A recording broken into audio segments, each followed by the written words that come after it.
Well, thank you everyone for coming. My name is Rich Madalino. I have the honor to serve as the Chief Administrative Officer for the Montgomery County government. Tonight's hearing is going to be focused on getting feedback from the community about the Montgomery County plan to build a restoration center on 7 Locks Road. I want to first thank you all for coming. Thank you for taking the time to participate. I want to start off by saying a message from the county executive.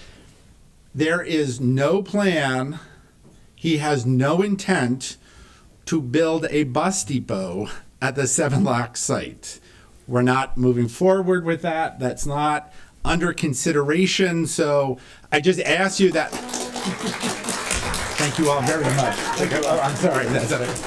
So I say that because we want to focus the comments and concerns and answer your questions about the Restoration Center. So no need to get into the bus depot issue. We've heard many of your concerns. I don't think we ever thought it was a good site for a bus depot. So, but I just want to let you know that that's not part of the conversation. So please. Does that mean it's dead? That's dead as long as he's county executive. So, and I cannot imagine it would ever be at that site. I mean, the fundamentals of that site don't improve in 4 years, 8 years. Someone else is county executive. So I can't, none of us can tell you what a future council or executive would do. I'm just saying that for the term that County Executive Elrich is in office, that is the position of the county government. And so to be clear, that's MCPS buses and ride-on buses. Correct. And no bus wash, no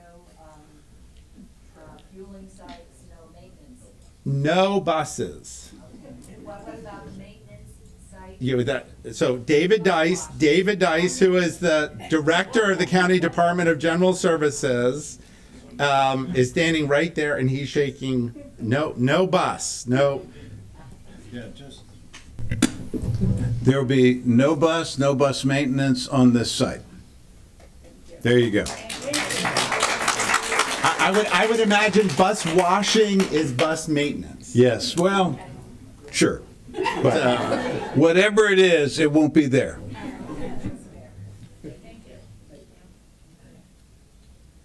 I'm joined up here by Dr. Raymond Kroll, who is the director of the county's Department of Health and Human Services. Prior to that, Dr. Kroll was the director of the division chief of our Division of Behavioral Health Services. Dr. Rolando Santiago, who's currently the division chief, is also joining me at the front. I'd like to recognize some of the elected officials who have joined us today. We have Council Member Sidney Katz right there. As you know, Council Member Katz represents District 3, which includes the cities of Rockville and Gaithersburg. So he is the resident delegate, council member for the former bus depot. No, sorry, for the 7 Locks community. So yes, I unfortunately failed on America's Got Talent when it comes to humor. Also joining us from the Rockville City Council, Beryl Feinberg is right here. And Councilmember Mark Pershella is right there. And I believe Councilmember Monique Ashton will be joining us later. And also the mayor sent her regret she was unable to attend. And I believe Councilmember David Miles is virtual. Okay.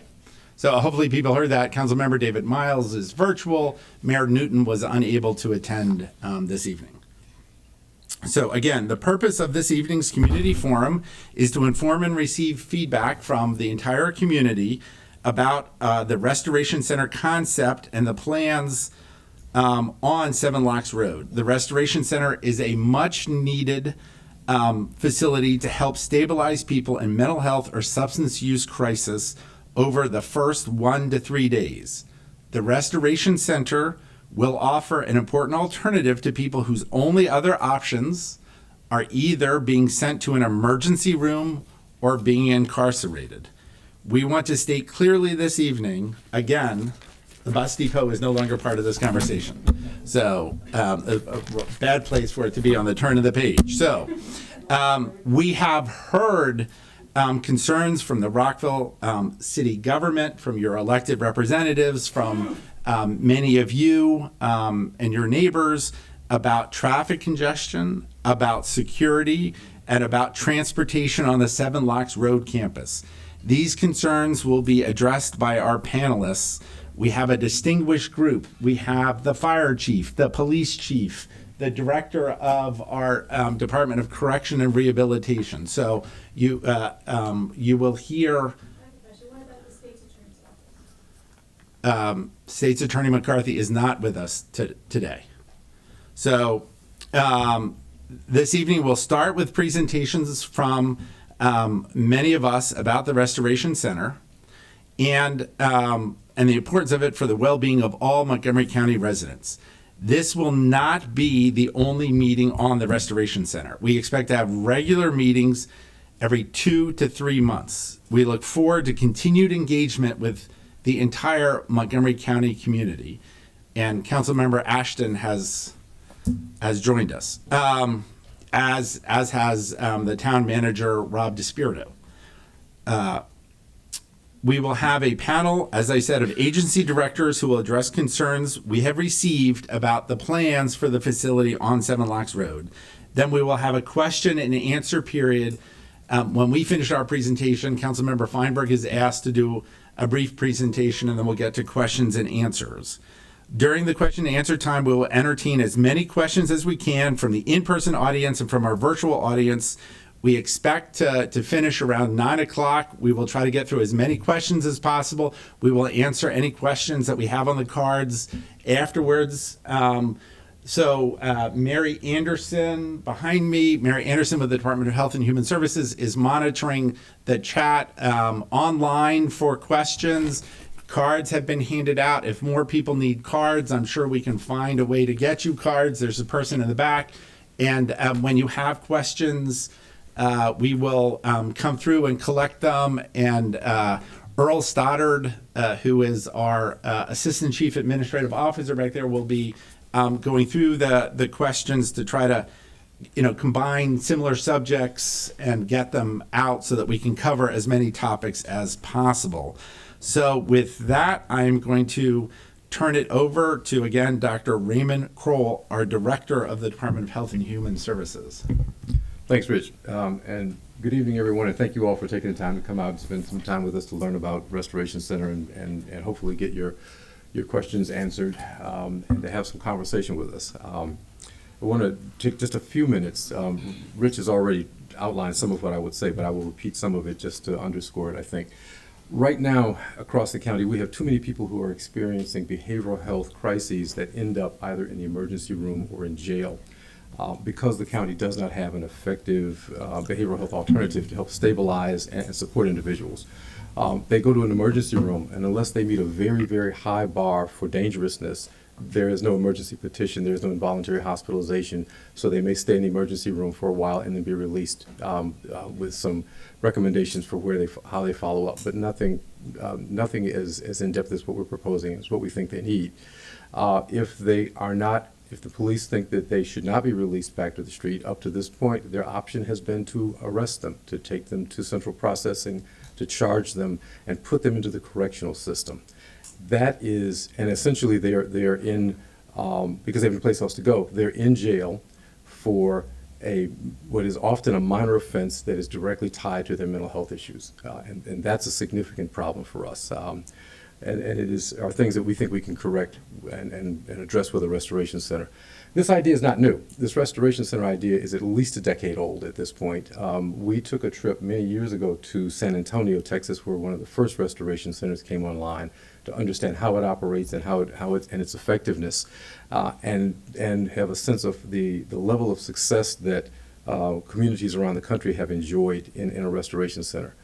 For Montgomery County, the center would provide short-term stabilization for folks from 1 to 3 days who are in a behavioral health crisis where they are not in imminent danger of harming self or others and where their criminal offense is minor. So someone who may have schizophrenia, for example, who has stopped taking their medications and is having a psychotic episode that leads them to violate the law or creates some potential for violence towards self or others, rather than the jail, the Restoration Center provides that person a place to stabilize with heavy support services, unlike anything we're going to see in the emergency departments. That gives us a chance to work with them for a few days to get them calmed down and to work to give them the services and link them to the long-term services that they need and the supports that they're going to need in the county without putting them in the criminal justice system, without charging them, or without immediately releasing them back to the streets. It gives us a chance to keep them safe and off the streets and connected to long-term treatment. And we'll talk more about that as we go forward. But in the interest of time, I'm going to turn this over to Dr. Santiago and let him talk to you about more detail about what Restoration Center is and how it operates. And we'll proceed on with the rest of the evening. So thank you all for coming again.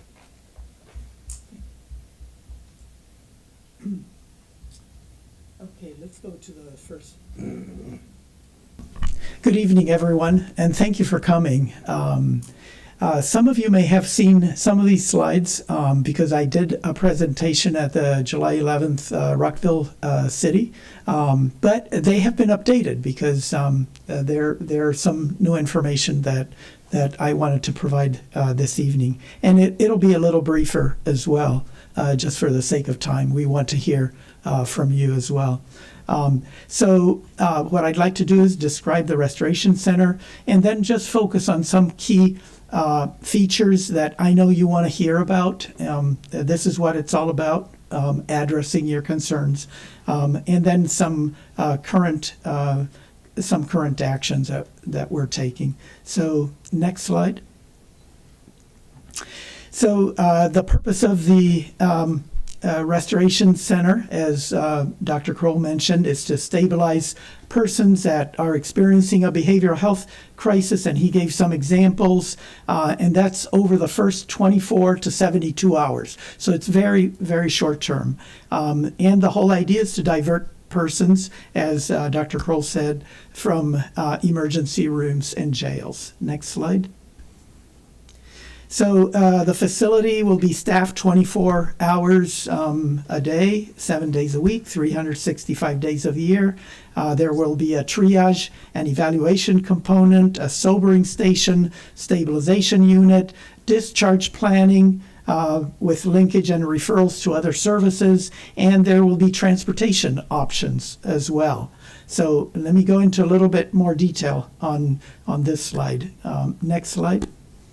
So the triage and evaluation component, what does that mean? It means that there's an initial assessment of the behavioral and medical needs to determine any appropriate levels of intervention on a case-by-case basis. There will be 5 recliners in that particular room for assessments.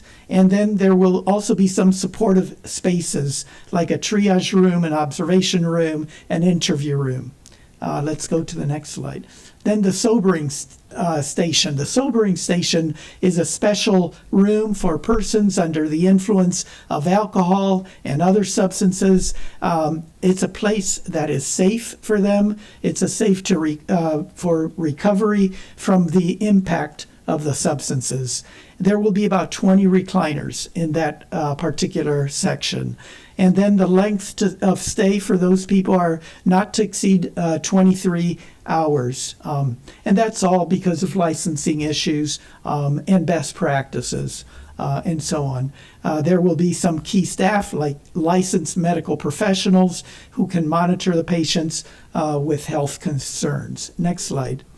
And then we have the stabilization unit, and that provides persons experiencing a mental health or substance use crisis with emergency medical stabilization in a safe environment while they're waiting to be redirected to the most appropriate and least restrictive setting available in the community. So the whole idea is to prevent and de-escalate behaviors, to decrease the probability of inpatient hospitalization or incarceration, as was mentioned before. There will be 20 beds there. Length of stay, not to exceed 48 hours. The key staff, it'll be a multidisciplinary team to include a psychiatrist, nurse practitioner, licensed mental health staff, and peer support specialists. There will be supportive spaces like a sensory quiet room, dining, and TV room. Next. Now we're talking about the discharge planning and linkage and referral. So if they're going to be there for such a short time, you know that we need to have a very robust discharge planning approach. So the discharge planning will occur in collaboration with many community providers, and it begins upon admission, right from the time they're admitted, regardless of the length of stay and consistent with the individual needs of each client. So the referrals and linkages to new or existing providers, they could be residential or outpatient treatment providers that include private, nonprofit, or for-profit service providers specializing in psychiatric substance use or other behavioral health concerns. It could be housing and homeless resources. It could be services like entitlements. County resources such as behavioral health and human services, peer and other support services, hospitals, but just when medical or psychiatric needs meet the medical necessity criteria required for admission to a hospital setting. Next. And then I spoke about transportation. We want to take care of transportation issues. All clients served by the Restoration Center will be evaluated for their transportation needs to their next destination and provided with a variety of options that might include transport service from court to Seven Locks to Metro Station. And I know Director Talley is probably going to talk a little more in depth about the needs of those persons that are coming from court and or from other incarceration options. Access to Uber, Lyft, or taxi to transport clients to their next destination outside of the Seven Locks neighborhood. Transport by peer specialists or other staff in facility-owned vehicle to another treatment facility. These are all options that I'm listing. Transport by Montgomery County Police Department to the local hospital emergency department for those who require an emergency evaluation petition, if that becomes necessary. Transport by client-owned vehicle or by family or friends-owned vehicles to client's next destination outside of Seven Locks neighborhood, again, another option. Transport by Montgomery County Fire and Rescue Services for those with medical needs that require transport to hospital emergency department. So there's a whole range of options here. Next slide. Security plan. This refers specifically to the Restoration Center. So there's going to be a sally port for drop-offs. A sally port at the Restoration Center will be built for the police department and fire and rescue services and for clients from the Department of Corrections or any other entity with an interest in dropping off individuals undergoing a behavioral health crisis who requires assessment and stabilization. At the Sally Port, security and behavioral health personnel, they'll work hand in glove, will conduct an assessment and determine any safety procedures that require follow-up. Next slide. Then the criteria for selection. So these are the various criteria. Alternative processing for clients at the site. The police can drop off at the Restoration Center the clients who have committed minor offenses, as Dr. Kroll had mentioned, and it's an alternative to taking them to the Central Processing Unit for criminal processing. So those who are not agreeable to receiving treatment services can be taken to the CPU or the Central Processing Unit for charging. access to services for court release clients. Offenders released from court return unescorted to retrieve their property from the detention center. Upon retrieval of their property, they can self-admit for behavioral health services and then be referred to appropriate services. Resources readily available to detention center staff for exiting inmates. This would include Department of Health and Human Services and Department of Corrections and Rehabilitation clinical staff or case managers providing transition services for reentering inmates. And then also resources available for clients being released from the Central Processing Unit. Offenders released from Central Processing Unit are frequently experiencing crises as like actively detoxing, not having access to medications, cannot return to their homes, needing behavioral health services that might have led to criminal behavior, lacking resources to travel for safe destinations. They would receive services right there at the Restoration Center. And then there's enhanced community outreach. Staff are available for behavioral health interventions for released inmates or other clients demonstrating concerning behaviors. And finally, it's easy centralized transportation access to community providers, family members, and first responders. The site is right off I-270 with ample parking. Next slide. Current and future actions. There's a completed program of requirements. Probably Director Dice will refer to that. Incorporation, the Restoration Center project has been incorporated into the fiscal year 23. This year's capital improvement program. There is we're generating a request for proposal to attract a viable organizational candidates interested in operating the Restoration Center. So it'll be a private operator. And then we will nurture relationships. We continue to nurture relationships with partners through a work group that meets regularly. There's a leadership collaborative that meets quarterly. There's meetings with leadership of agency partners, including this evening. I consider this evening a meeting of our agency partners. Building relationships with the community, and many of you know that I have had a number of interactions with you in the community, building relationship, and then also relationships with the state and with other jurisdictions across the state of Maryland who are very interested in the concept that we're advancing here in Montgomery County. There have been some fundraising activities. We were very fortunate that our intergovernmental relations staff were able to work with our legislators in Annapolis in this past spring.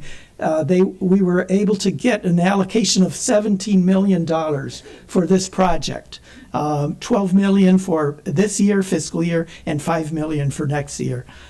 We have also, in addition to that, submitted for a bond application for fiscal year 24. That's it. I'm done. And I think now I'm going to be followed by Jeffrey Searcy and Amy Bormel. Welcome.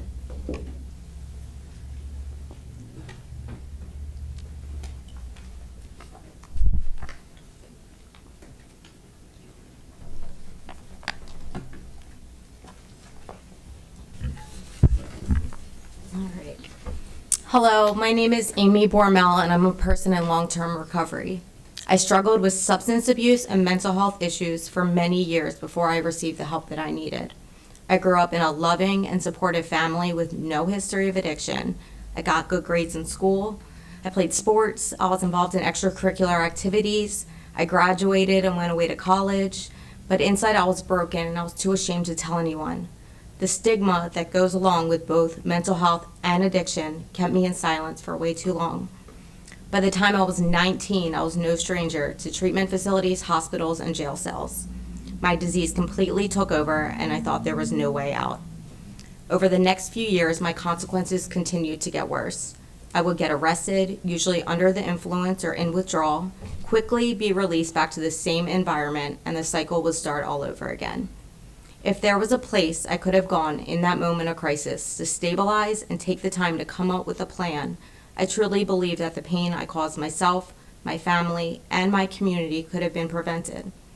There's a huge gap in services in our county, and I believe a restoration center is the very thing we need. As a person with lived experience, I'm a big advocate of treatment over incarceration. There are so many people in need, and the majority are slipping through the cracks. Today, I have the opportunity to work directly with the Montgomery County Crisis Center, EMS, and hospitals, providing peer support to those in a substance abuse or mental health crisis. And I can honestly tell you it's not enough. Together, we can make a difference in our county, and I believe that it starts right here. Thank you.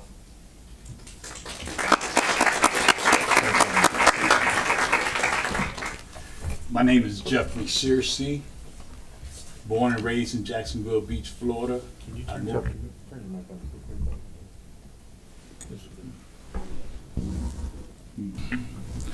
Again, my name is Jeffrey Searcy, born and raised in Jacksonville Beach, Florida, with a loving family. My mom moved us up here in Maryland in 1979. I grew up in Albany, Queen Elizabeth Drive. Soon after, I started drinking, hanging out with the wrong crowd. I graduated from Richard Montgomery. I was supposed to follow my brothers. Two of them went to Maryland, one went to Arkansas University. My university was Seven Locks, Clarksburg, DC Jail, Lorton. I was an addict, not knowing that I was bipolar also.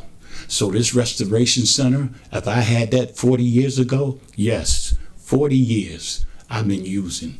35 of them going in and out of prisons. I didn't know what to do with myself, being shot and robbed on the streets of DC. I didn't know what to do. I didn't know what I had or how to control it. The more and more I went to jail 2 and 3 times a year, unless I got 3, 4, 5 years and they held on to me, the cycle started again, the insanity, because I wanted to get high.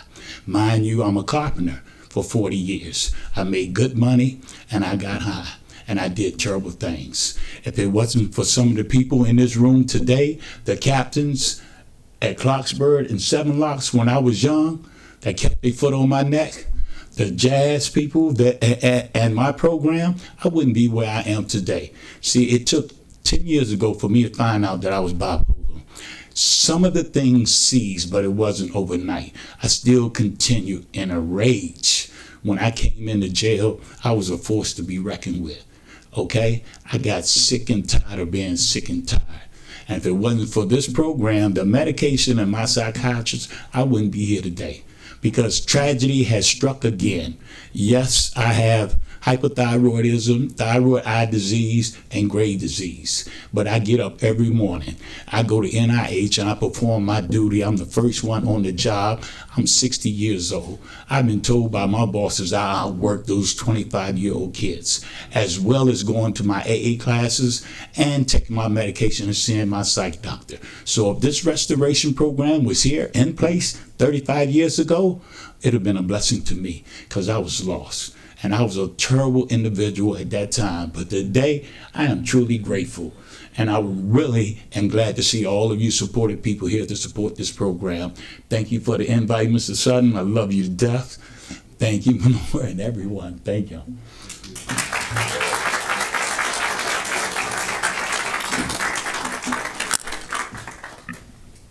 We'll have, if Lisa is available, she will have a turn. But I don't believe she's with us, right? Okay. So Jamie Seller from Phoenix, Arizona, I believe. Identify yourself, Jamie, and then just go ahead and give your thoughts. Yeah, my name is Jamie Seller. I'm the Chief Strategy Officer at RI International. RI International is a large behavioral health agency that operates crisis programs similar to the one being discussed here. We do this in 6 U.S. and Australian states. In my position as Chief Strategy Officer, I also consult nationally and internationally in crisis system development and operations. I was also a writer for the federal government's national guidelines for behavioral health crisis care. My experience is that when a community does not have a behavioral health specific crisis receiving center, that there is a significant burden for local emergency rooms as jails. These become the de facto crisis facilities for the community, which limits their ability to do what their primary roles are, which should be a concern for all of us. These types of programs, these crisis facilities, offer safe and effective care that actually can increase community safety by providing the right care at the right time. We understand that there are people in every community going through behavioral health or substance use disorder crisis. Most of them are not receiving help, which means that they are maintaining that level of acuity for days or weeks on end, where these types of programs certainly can intervene quickly and effectively to decrease the amount of time that somebody's in pain and also get them back into a role of recovery. Crisis facilities work for the betterment of the community. As such, they do become strong community partners. So part of facility development includes the creation of strong policies and procedures on how the program admits and discharges individuals. These policies typically include the provision of transportation for discharging individuals back into their community of origin, most often back to their homes, and in the absence of stable housing, will support getting people into residential and/or shelter services. This is done with family transportation, cab vouchers, or facility staff doing the transportation themselves, ensuring people return to the community that they came from. I want to discuss that people do not congregate around these facilities, certainly not our experience in the 6 states that we work. It would be a rare occurrence for former guests or patients to stay on the grounds after discharge. These types of programs would not allow that. We are a treatment provider, not a shelter, and we would have similar concerns around people staying on grounds as you in the community may have. For this reason, our experience is for our programs, we see a decrease in congregation in those areas. These programs are 24/7. They are always staffed. There is always somebody paying attention to what the physical environment, both inside and outside, are. So as such, we do believe that we actually increase community safety in the communities that we serve and are housed. People in crisis are in the community today. These programs do not increase the number of people in crisis. It does decrease the overall heat in the community. Thank you. Yeah, thank you, Jamie. Dr. Leslie?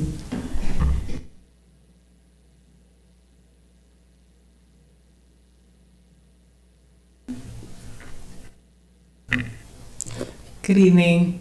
Hi, I'm Dr. Marissa Leslie, and I'm representing the hospitals of Montgomery County. Thank you to the Montgomery County Council for the opportunity to share the hospital's perspective. This Restoration Center is important, and here's why. It's not for an unknown person. It's for you. It's for me.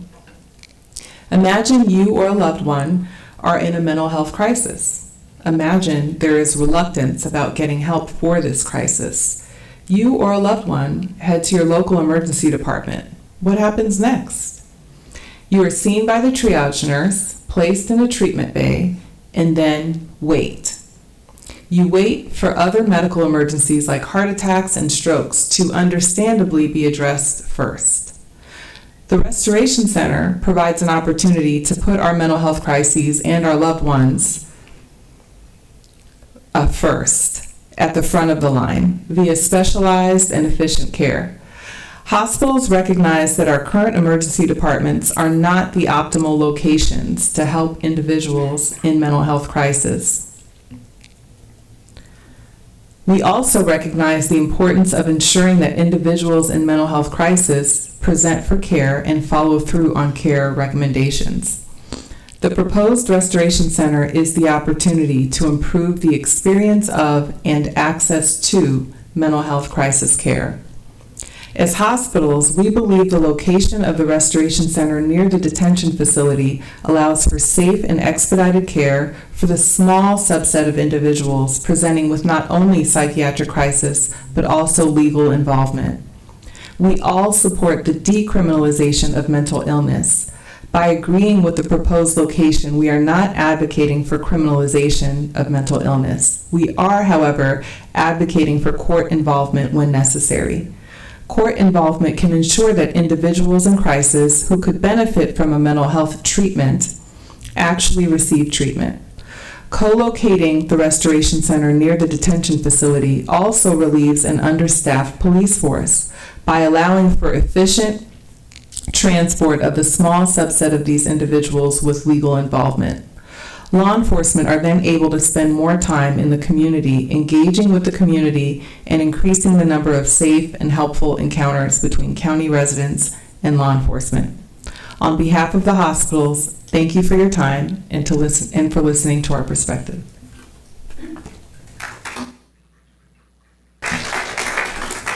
Thank you very much, Dr. Leslie. I want to give a special thank you to Ms. Bormel and Mr. Searcy for their testimony and sharing your stories with us tonight. So we are now going to bring up our Director of the Department of General Services. You all had a chance to hear good news from him before. So again, David Dice. But I'm not going to talk about buses. So we wanted Washing to. them, There you fixing go. them. We're not washing them, we're not changing wiper blades, not there.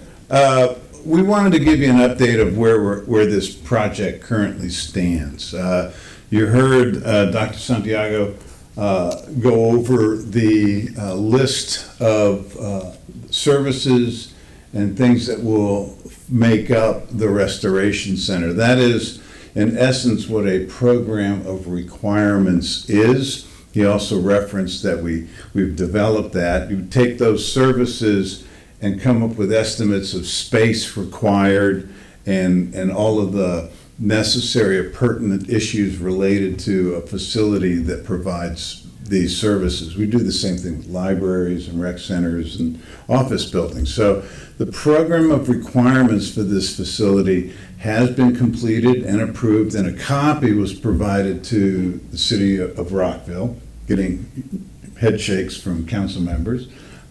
So that's, and again, our effort to be transparent with all of this. So that has taken place. The project has been funded for design, but design has not yet begun. One of the things that we want to do, and as is our practice, is to get an idea of certainly input from the community and other users and stakeholders in this facility as we inform then the architect. And as we have done with other projects in the past, we would have the architect meet with the community in which the facility exists to get input so that the architect's got a particular feel and understands the pulse and feedback from the community. And this can do with everything, including lighting, appearance, access. Our design studies always incorporate pedestrian and traffic studies. So all of this is part of a standard approach to a project that we would incorporate here. The project, as it stands, we anticipate going to construction in fiscal year 24 and 25. Fiscal year 23, the upcoming year would be when we would undertake design and that sort of analysis. Dr. Santiago talked about the $17 million that we're getting from the state in grants. That makes up 91% of the estimated total project cost for this. So county is funding 9%, state is funding 91%. And that 9% that we're talking about now will go to this next year and a half worth of design, community input, and interface. So there you go. Thank you very much. We are now going to call up a panel of representatives from our police department, fire department, to join us. So we're first going to hear from Chief Marcus Jones. Chief Jones is obviously the police chief. He has been with the county police force for more than 30 years, I believe.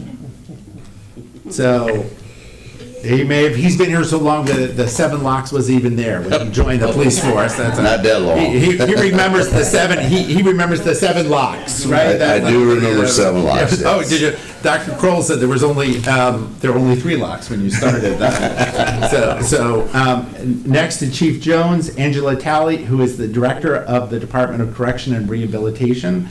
Director Talley has also been with the county for, I think, 20 plus years. 32 years. You see the consistency of people who know, who have the institutional knowledge to share on the topic they're talking about. And next to me is Fire Chief Scott Goldstein, again, someone who's been with the county for more than 30 years. 32 years. He joined as a high school student as a volunteer. So we're going to talk a little bit in the first segment here about transportation and the impact of moving people to and from the Restoration Center on current and future traffic issues. Chief Jones. So, good evening. And just so the record is clear, it's 37 years. So, I just want to make sure, so I don't forget. Good evening to everyone. And I want to just briefly talk about, to begin with, and I know we'll talk about some other issues about crime a little bit later in the presentation, but I just want to talk about how Montgomery County police officers and other law enforcement would typically use the Restoration Center. And as Dr. Kroll has noted, and others, about the types of crimes that would be sort of diverted out of this particular Restoration Center, it really does equate to what we would call nuisance crimes. These are not incidents where someone has victimized another.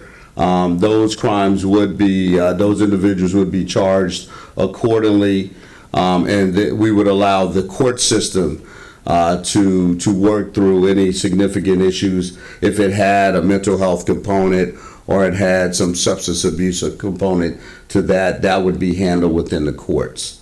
I do believe, and I know this for a fact, for many years, the police department has been burdened with really dealing with some individuals at the lowest level who commit such nuisance crimes as disorderly conduct, disorderly intoxication, trespassing, those types of crimes that we sometimes get the calls to deal with those individuals multiple times a day. Some of our officers are so familiar with the individuals that they know them by first name. And sometimes we do know their conditions, and sometimes we don't, because we're not medical personnel, we're not we're not clinicians. So from that perspective, we deal with what's really right before us. So with that being said, I just want to stress that, one of the things we think the Restoration Center has great value is the ability for us to be able to take an individual to where they can get the professional help that they so need. And as we also talk about the emergency evaluations, not all individuals that we come across are committing crimes. So I want to make sure that that's clear. So those individuals, there are those who do need a mental evaluation.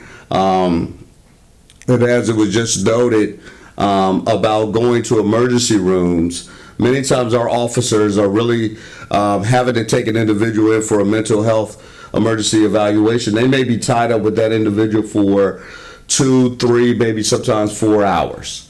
And this Restoration Center project would allow an officer really to drop the individual off if that's the services that they needed.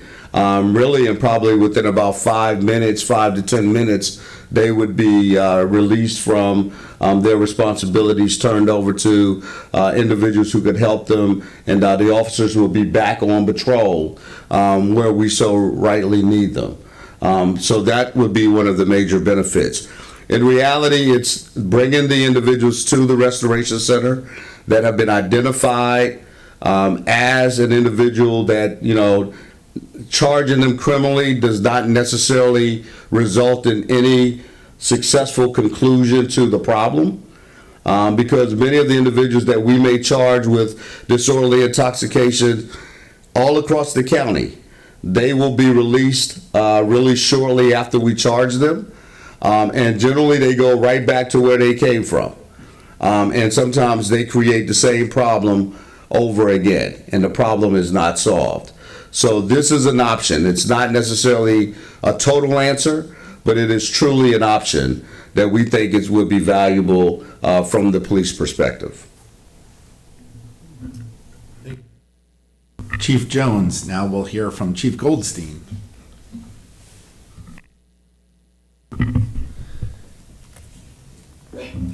Dr. Leslie was up here earlier and provided information and a perspective from the emergency room from the hospital staff. Montgomery County Fire Rescue transports roughly 70,000 people to one of the 6 hospitals in Montgomery County on an annual basis. 70,000 folks, about 15%, a number that's just over 10,000 of those patients are exhibiting and involve a behavioral health emergency. The experts up here with Dr. Kroll, Dr. Santiago, clearly can outline how and why the need is there. Just this year alone, Montgomery County Fire Rescue Resources have spent a number of equal to 5,000 hours sitting at a hospital ER waiting to transfer care to the hospital staff. Sadly, Maryland ranks the highest in the nation in hospital wait time, which is a number that we all are impacted by and places a burden upon your public safety team as well as the emergency health components. Once those patients, as Chief Jones outlined, are brought to the ER by his crew or our crew, or a combination at times of both fire and EMS, or fire and police personnel, once they're cleared medically, while they're waiting for or being deferred because of that heart attack or that stroke patient, they may be in detox. They may be being treated for symptoms related to their low acuity medical circumstance before they can be released. This is a very viable patient, a very viable resident to go to the Restoration Center and provide relief and capacity to our 6 amazing emergency rooms throughout the county. Chief Jones mentioned that drop-off time. The speed in which his officers can get back in service and get back into your community to assist, it's the same for the fire rescue ambulance crews. We spend many, many minutes, sometimes up to an hour, waiting for the hospital emergency room to be able to assume care of one of those 70,000 patients, or nearly 200 people a day that we're taking into the ER. At a restoration center, 5-10 minutes. That patient, that resident, is now in the care of professional healthcare members, and that EMS crew is back in the community. It may be your community, it may be somewhere else far across the county, but they're back available for the next 911 call. Just a small percentage of our daily patients that we transport to the hospitals that we can defer to and send to a restoration center saves hours of lost productivity of my fire and EMS personnel and gets more efficiency out of the resources that are there to help you in your time of need. Thank you, Chief Goldstein. Now we're going to hear from Director Dr. Kroll about the discharge planning. We heard that at the town council meeting, many questions about that, so we wanted to make sure we addressed that up front. So thank you, Rich. A couple of things. One is, from our perspective, in the human services perspective and behavioral health perspective, discharge planning begins on admission. So we are first getting a good understanding of what's happening with the individual as they come in the door. Some assessment of their current state, but also we spend time accessing medical data and history through our public health system, through our state and local health system, to get a sense of where they've been, what their history has been, whether they've been working with our system in some previous context, their law enforcement history. All those things are assessed at the beginning, so we have an understanding of who it is we're dealing with, and we take the time to do that in some depth in a way that doesn't happen in an emergency department. And because we're working with them in a treatment setting, it doesn't happen necessarily if they're in central processing unit. We do a fair amount of assessment for some things in central processing through our CATS program, but this is something at another whole level, because we're now thinking about what is it that we need to treat. What kind of issue are they facing with? What kind of medication do they need? What are they taking? to try to understand that so we can effectively treat them initially. And at that moment, we also begin a process of active engagement with a variety of clinical providers, our peer recovery specialists. There are folks who are trained, who've had their own lived experience in mental health and in substance abuse, who speak the language and can engage with folks in a way that I may not or Rich may not be able to.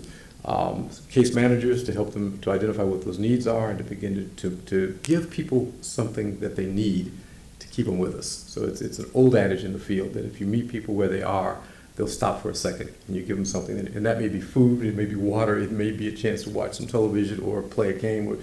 You can't tell, but you engage with people and you give them something that they need, and it slows them down a little bit and helps them feel safe and feel more comfortable with you.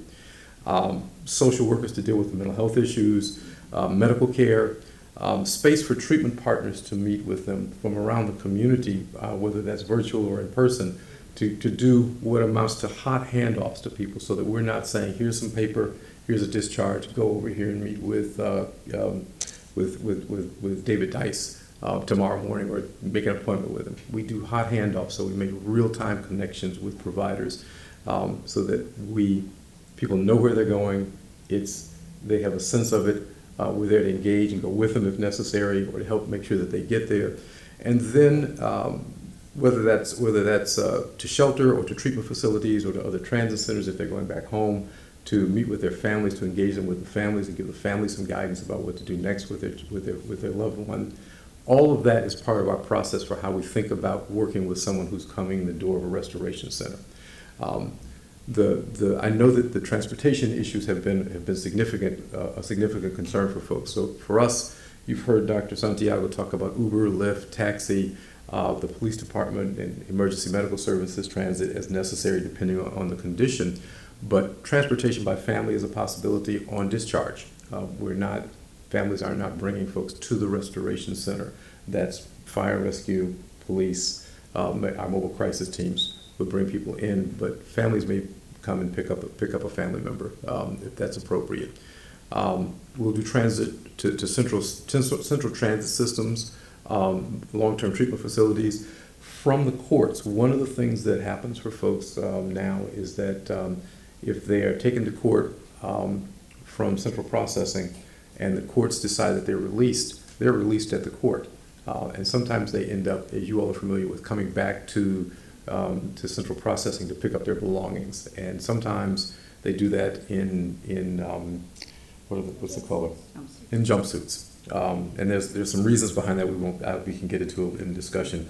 But one of the things we're looking at is figuring out how do we give transportation to people to pick up their belongings and then back out of the community. So to reduce that traffic, that foot traffic, which can be a little disconcerting, I'm certain. So those are just some of the things that we're working on.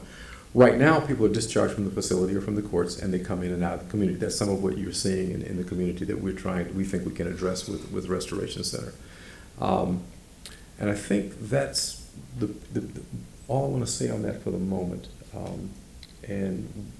So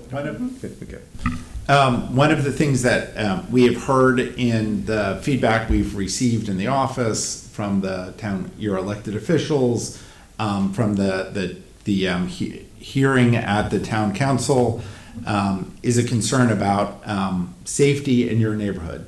The county executive wants to make sure your neighborhood remains safe. Councilmember Katz wants to ensure your neighborhood remains safe, as does your city elected officials. So that's why we wanted to have both the police chief here, Director Talley here, to talk a little bit about what has happened in your neighborhood, and also what happens in conjunction with the Department of Correction and Rehabilitation when someone is released. So back to Chief Jones. Okay. So as you look at the television screens, you see a map. It's a half-mile radius around the Seven Locks Central Processing Unit, where the Restoration Center would also be, or is designed to be.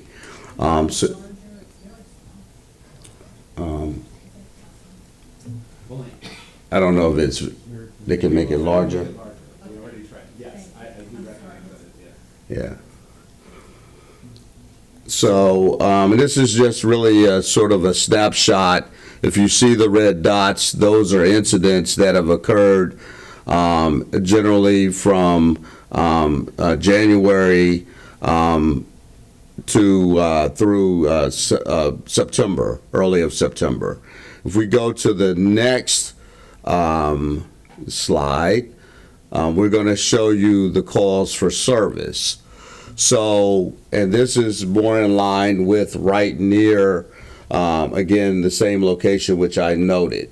Now, when we note calls for service, I just want to make sure everyone is very clear. There, you are serviced by 2 police departments.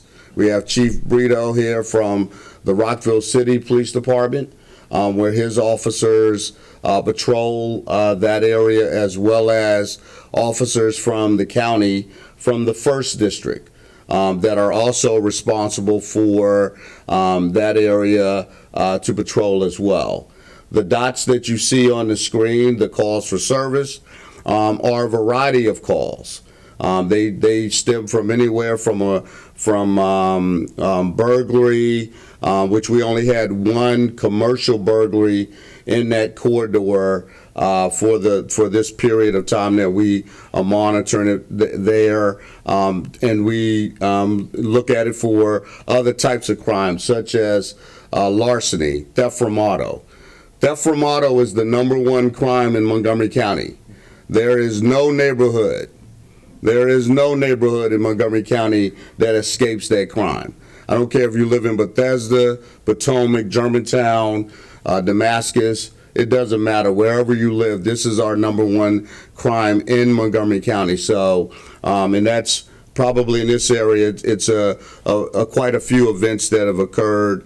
When I say a few, we've had a few of those that have occurred in that general corridor in a short period of time.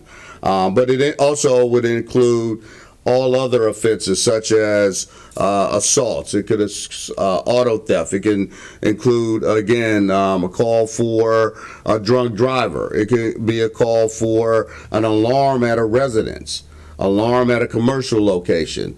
It can also include traffic collisions. So you can see some of the major intersections where you see multiple dots. I would probably bet you that that's majority of those, if not all of those, are collisions that occurred in those particular intersections.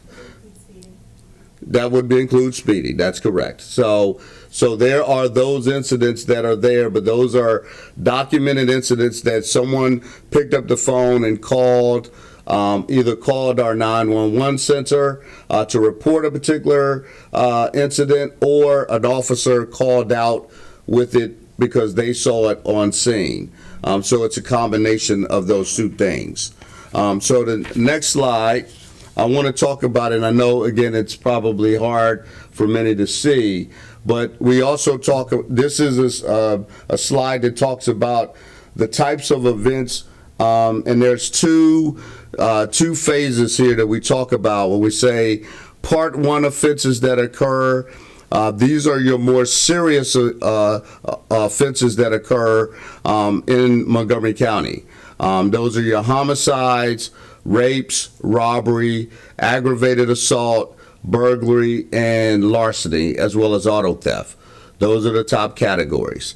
And the highlighted numbers there, for example, there you will see homicide where there are no homicides in your police reporting area. Now, you see rape, and I just want to make sure that there's a clear definition so when people understand what is the definition of rape. A few years ago, the FBI changed the definition of rape, of how we categorize it. It is no longer just the simple act of rape. It also includes all sexual offenses that are now included into that category. So even from your minor sex offense, such as an unwanted touching, can also be included in that category as a rape. You see the numbers. For the last 2 years, for example, there have been 0 robberies, 0 rapes, 0 homicides. There's been 1 aggravated assault. What's an aggravated assault? An aggravated assault is generally your more serious assaults it could include, but not inclusive. It's guns, a shooting, it could be a stabbing, it could be a very serious physical assault.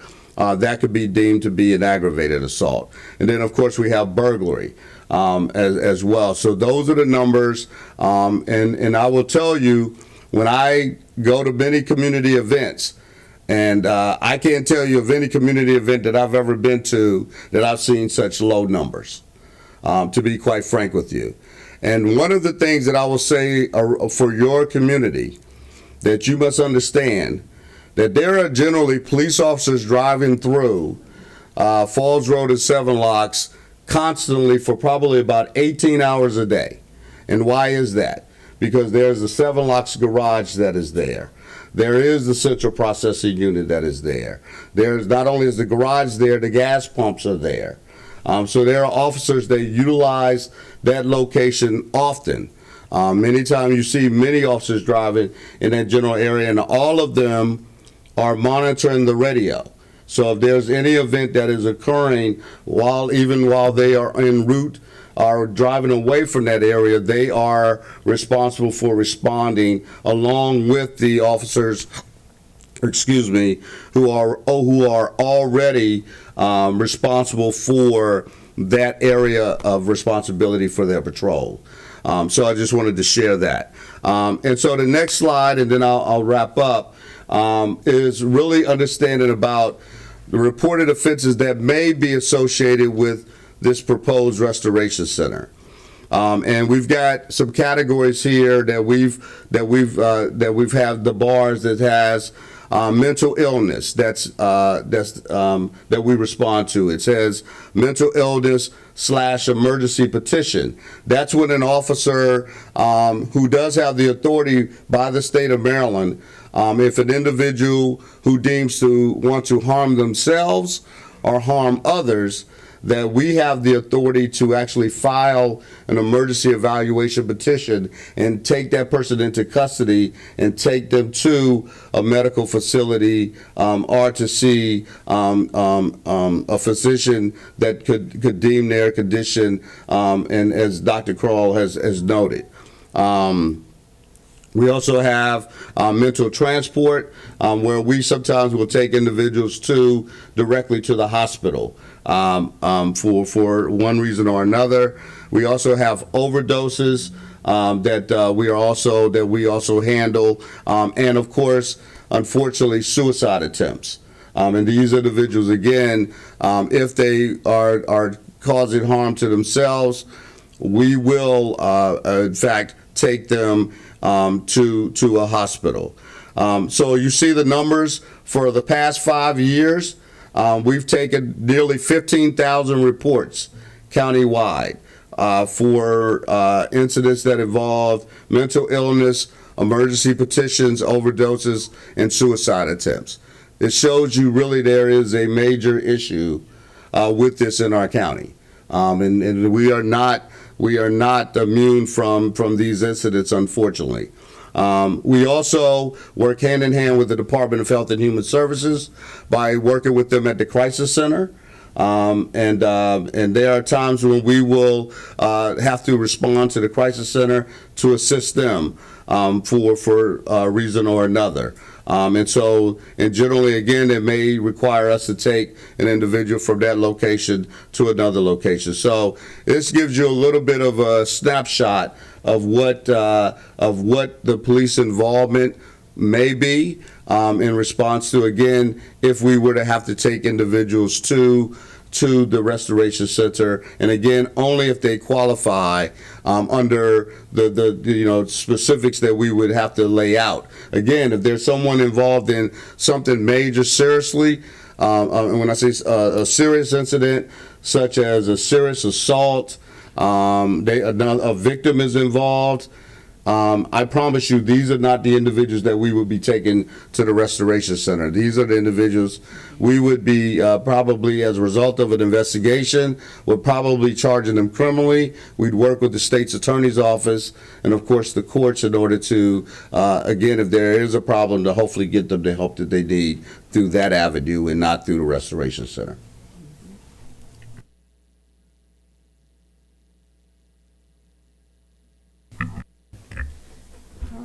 So I'm up last, and I get to. Oh, I'm not. Okay, I'm sorry. It goes back to Raymond, and so I'm sure you can see the statistics about how many admissions we do on a yearly basis, and individuals we process at our central processing unit at our detention center in Rockville.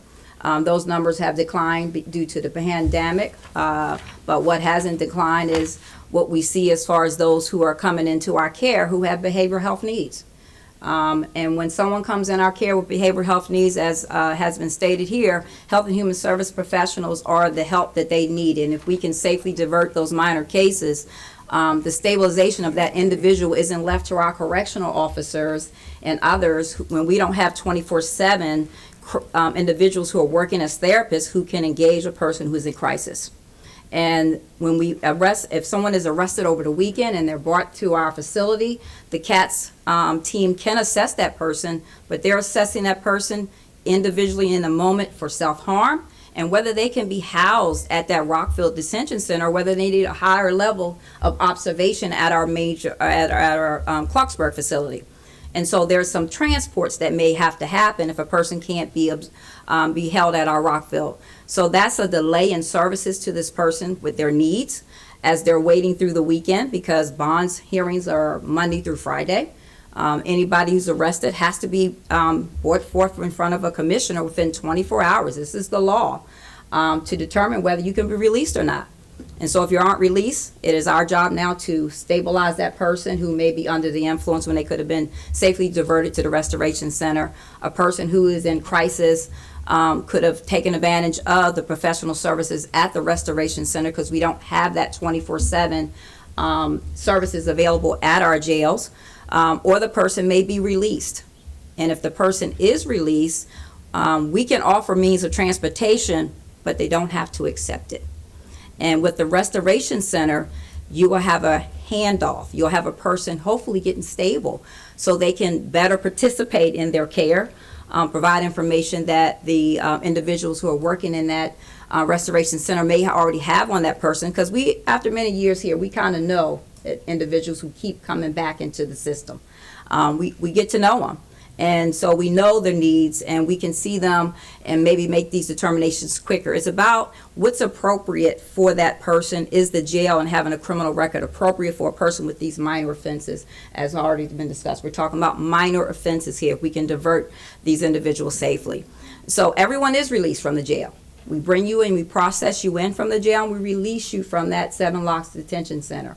If you are being released time served, then we will release you when public transportation is running. We provide those who are leaving with bus tokens to be able to take the bus. The bus starts at 5:40 in the morning, so you will see people released walking up to the bus station.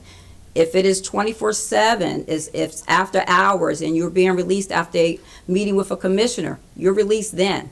We process you within a reasonable amount of time. We can offer you to be able to sit into our lobby. We don't let people linger around the parking lot.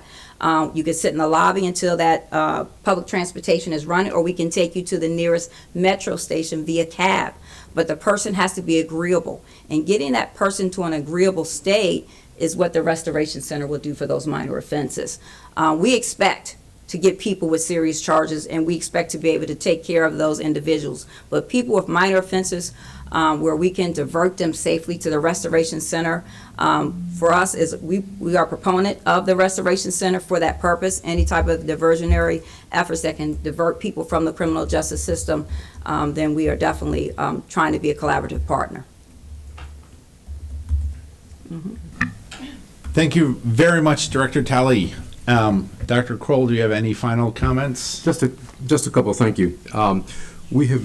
I've had the pleasure of being in the county for 13 years and change, actually, and in this job as chief and now director for that time, We were, early on in my tenure here, we launched something in partnership with the Department of Corrections and law enforcement called Sequential Intercept Model.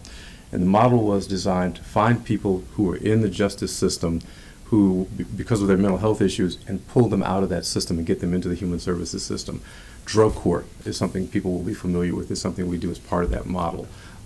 Clinical assessment and triage, the CATS team, the jazz addictions treatment team, the jail addictions treatment team, the reentry process, mental health court within the last few years. All of that is part of the sequential intercept, but all of it involves criminal process for folks, which means they're in the system and they're at risk of having their lives turned upside down with a conviction, which creates problems for them for housing, creates problems for them for jobs, creates all kinds of problems, and creates a spiral if we don't intercept. What we've been talking about for the last 2 years is Intercept Zero, not Intercept One on arrest and diversion, but Intercept Zero, which is a couple of things. Mobile crisis outreach teams, which we've worked to expand with the county executive and the county council's help, to reach people on the streets. And then now this Restoration Center, which gives us a chance to divert folks from actually being arrested and get them into the system up front. So that's our goal. Mm-hmm. I'll say this and I'll stop. You've heard everybody here talk about safety. We take this seriously. I have a team of folks who are encountering people on the streets all the time, and the number one concern for me is their safety, the safety of the public around them, the individual that we're working with, the staff, and the community. That is at the top of our list always, and so we commit to trying to keep everybody safe in this process, in this operation, and our track record for that has been pretty good over the years. So I think we expect that will continue with the Restoration Center as well. So, Rich, I'll turn it back over to you. Thank you very much, Dr. Kroll. It is, to me, it's an honor to be affiliated with the Montgomery County government. We have, as you can see, an amazing group of people in leadership, but also throughout the county government who are working day in and day out to provide the best services for our community of more than a million people. When Mr. Searcy moved to Montgomery County, it was probably 500,000 people. So, we have a very large, comprehensive set of services and an outstanding team in HHS and across public safety. And we all benefit mightily from the services that they provide each and every day. So you can never say thank you enough. I know Councilmember Katz chairs the Public Safety Committee of the County Council, so he has a chance to work with public safety leadership all the time.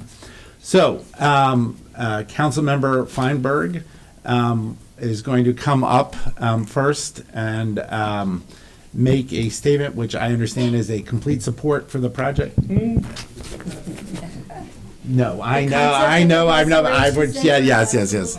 I had the honor of working with Councilmember Feinberg when Beryl was with the county government.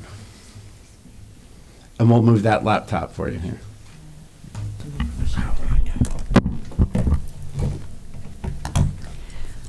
Thank you, Rich. I appreciate that. First, I would like to say it is 8:20, so I'm hoping that we will be able to hear from the residents. That is their purpose. That is why many of them are here. I do thank the county agency heads and Dr. Leslie, I believe is her name, from the hospitals. I also want to give a very sincere thank you to Amy Burnell and Jeffrey Searcy for sharing their stories, sharing their strength, and sharing their roads to recovery. And I definitely want to give you a round of applause for everything you've been through. Good job. With pride, I want to share, for those who are here, that Money Magazine just released the names of the top 20 places to live in the country, and Rockville made the list. So way to go, City of Rockville, and to the city manager and those who are here. Thank you, county officials, some of you who were my colleagues for many years, for decades, for your opening statements and for your data that you shared. Thank you to the county executive, Mark Elrich, my previous boss, DGS Director David Dice, and Deputy Director Greg Osan, for hearing the numerous concerns about the proposed bus depot at 7 Locks Road expressed by Rockville City elected colleagues, city staff, and city manager Rob DiSpirito. And thank you, CAO Rich Madaleno, for hearing the concerns too. But also thank you to the 7 Locks Alliance, which is a grassroots organization, and the many residents who testified at mayor and council meetings during our community forum sessions. We all understand the dilemma to identify land for a bus depot and offer assistance to collaborate with you in the future. Tonight represents the first opportunity for community members to express opinions and share concerns about the Restoration Center, which has been under development for more than 2 years. At the behest of the City of Rockville, county staff described this project to the mayor and council at public meetings on February 28th and July 11th. Regrettably, these were not opportunities for direct community outreach and engagement. The 7 Locks Road land parcel presents major land use changes and expansions in programs and services, with serious major community impacts and numerous unanswered questions. At the onset, I want to personally, and also, Rich, you also said that, applaud the county's commitment to the goals of the Crisis Now model. Every resident with whom I've spoken, whether in person or over virtual meetings, endorses efforts to decriminalize those experiencing behavioral and mental crises or dealing with addiction. Make no mistake about it, a restoration center is a welcome addition in the toolbox to divert persons from unnecessary entrees into the criminal justice system or visits to the hospital emergency rooms. But let's talk about the Restoration Center. First, numerous communities' concerns focus on the location of the expanded services and programs that should not adversely impact any and all residential neighborhoods. Let's not pit neighborhood against neighborhood. Let me be perfectly clear. This is not NIMBYism.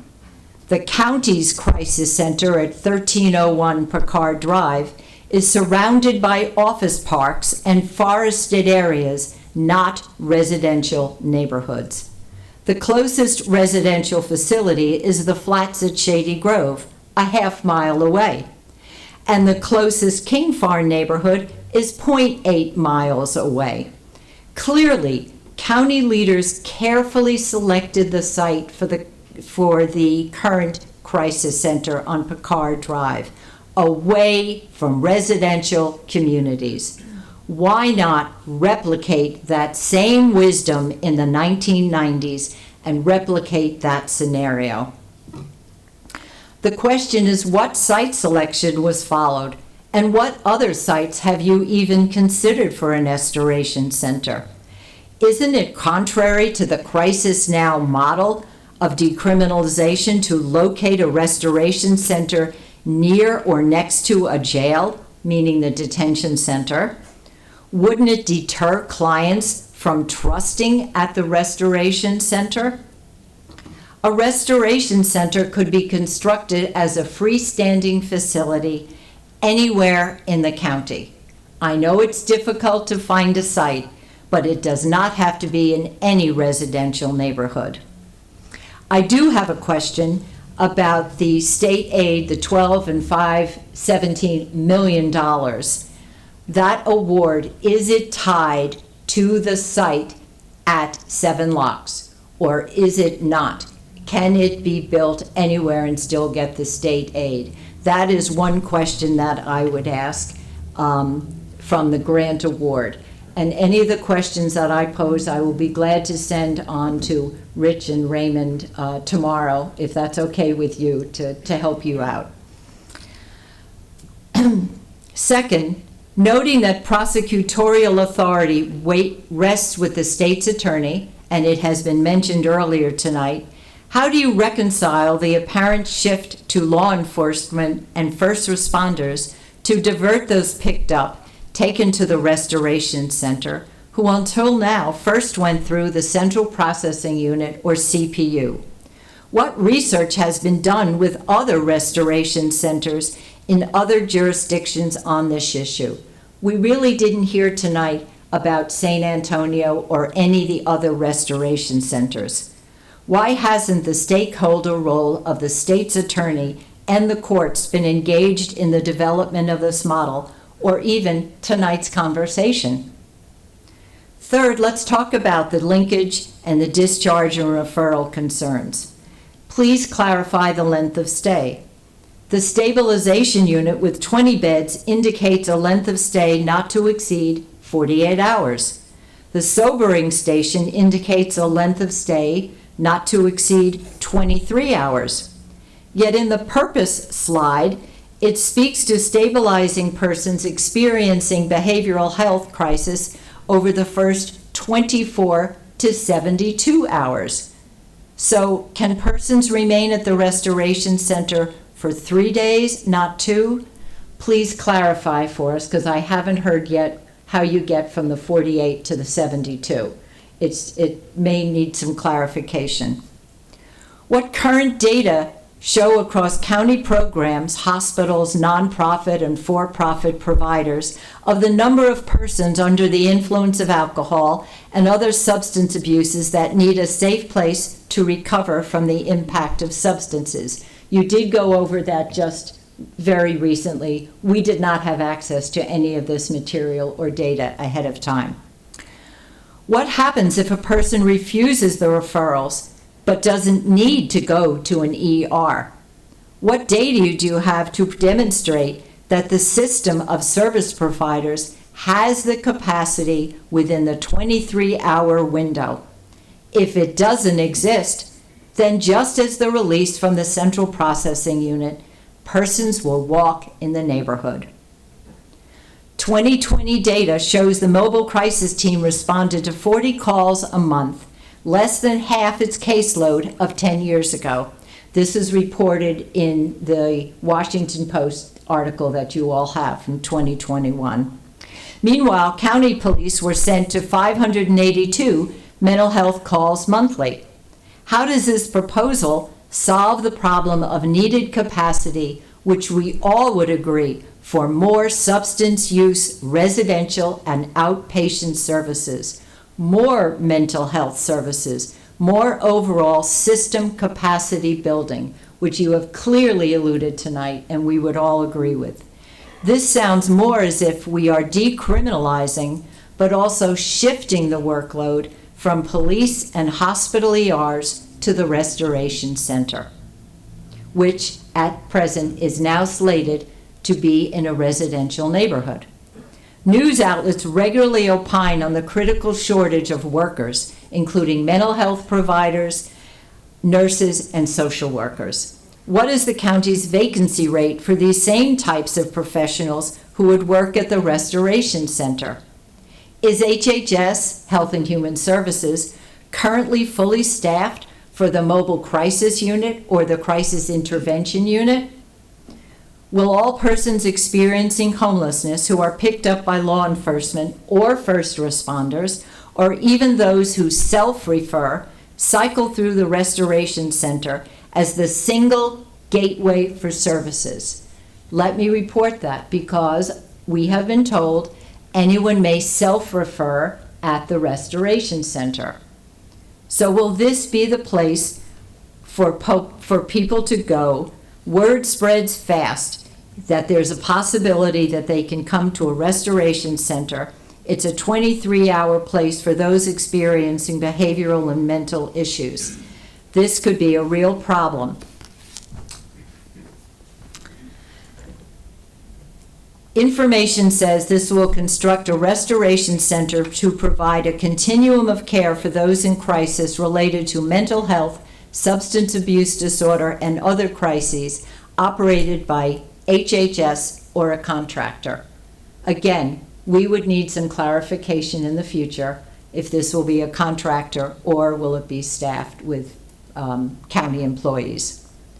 Will the mobile crisis team or crisis intervention unit staff refer persons to the Restoration Center as a protocol? Will these programs relocate to the Restoration Center? Transportation fails to include that discharge will now be available as it is now after hours. Are you promising a shuttle service that will operate daily each evening after regular services end for Metro and Ride-On? The Restoration Center, Criminal Justice Center, and MCPS Bus Depot are less than 100 yards from the backyards of a residential community. I want to repeat that again. It's not 0.5 miles, it's not 0.8 miles, it's 100 yards. I've walked it. Have any of you driven into the Falls Ridge neighborhood and seen, you can see through to their backyard fences, you can see through to the central processing unit, you can see through to the detention center that is currently located there. It is that close to their neighborhood. Incidents have occurred with those discharged from CPU sleeping in the Falls Orchard Pocket Park, walking into Potomac Woods Park at night, and without any transportation out of the neighborhood day or night. Others have reported that when stopped at a light on Wooten Parkway, those discharged from MCDC opened the passenger side of a door of a stopped vehicle and tried to obtain a ride from an unknown person. Is this something reasonable that they should have to worry about? Your current program of requirement plans do not address these gaps and would need to be wherever a restoration center is located, but not in a residential neighborhood. It falls short on many details about security, to protect clients, to protect staff, to protect communities. Given the Washington Post June 17, 2020 articles, counselors wary of being seen as a police alternative, demonstrating how situations change in a matter of seconds. What are the plans at any restoration center?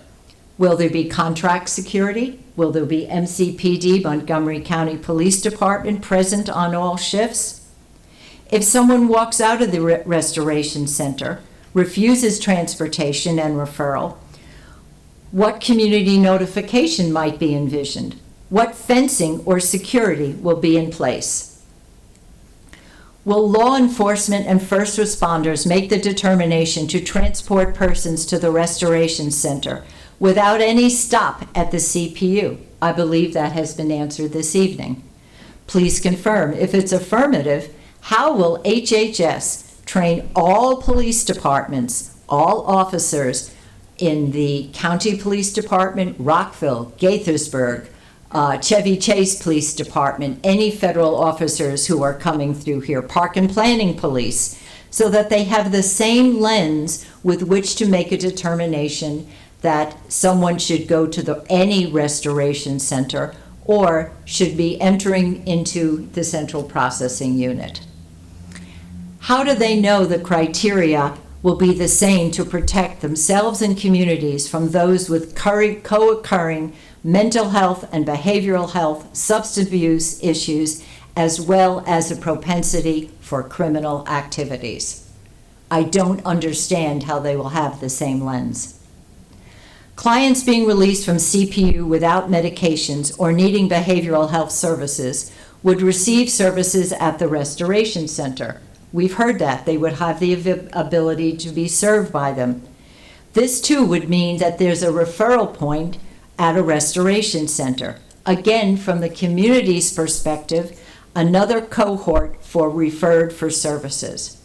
Will those who are experiencing homelessness, will they too be able to self-report or be told, go to a restoration center for a mental health evaluation? Again, you're expanding services in basically across from a neighborhood. Would the county be willing to sign a memorandum of understanding or memorandum of agreement with the city on the service parameters for the future, similar to that there was done and discussed in 1995 with the county council? In closing, and I know others want to ask many of these questions, I want to thank the county staff, the residents, the Seven Locks Alliance with their yellow shirts, and my elected colleagues. I suggest, and I think and hope you would agree, for a debriefing session, and after this ends, with county officials on the meeting, on the future outreach sessions as you have noted, as well as the future of the Seven Locks project. Because if we are true about community research, we have to include representatives from the Seven Locks Alliance Steering Committee, the Rockville Mayor and Council electeds, city staff electives, and the city manager. I thank you, and I know that there are many people who are sitting here who have many questions they would also like to ask. Thank you for your time.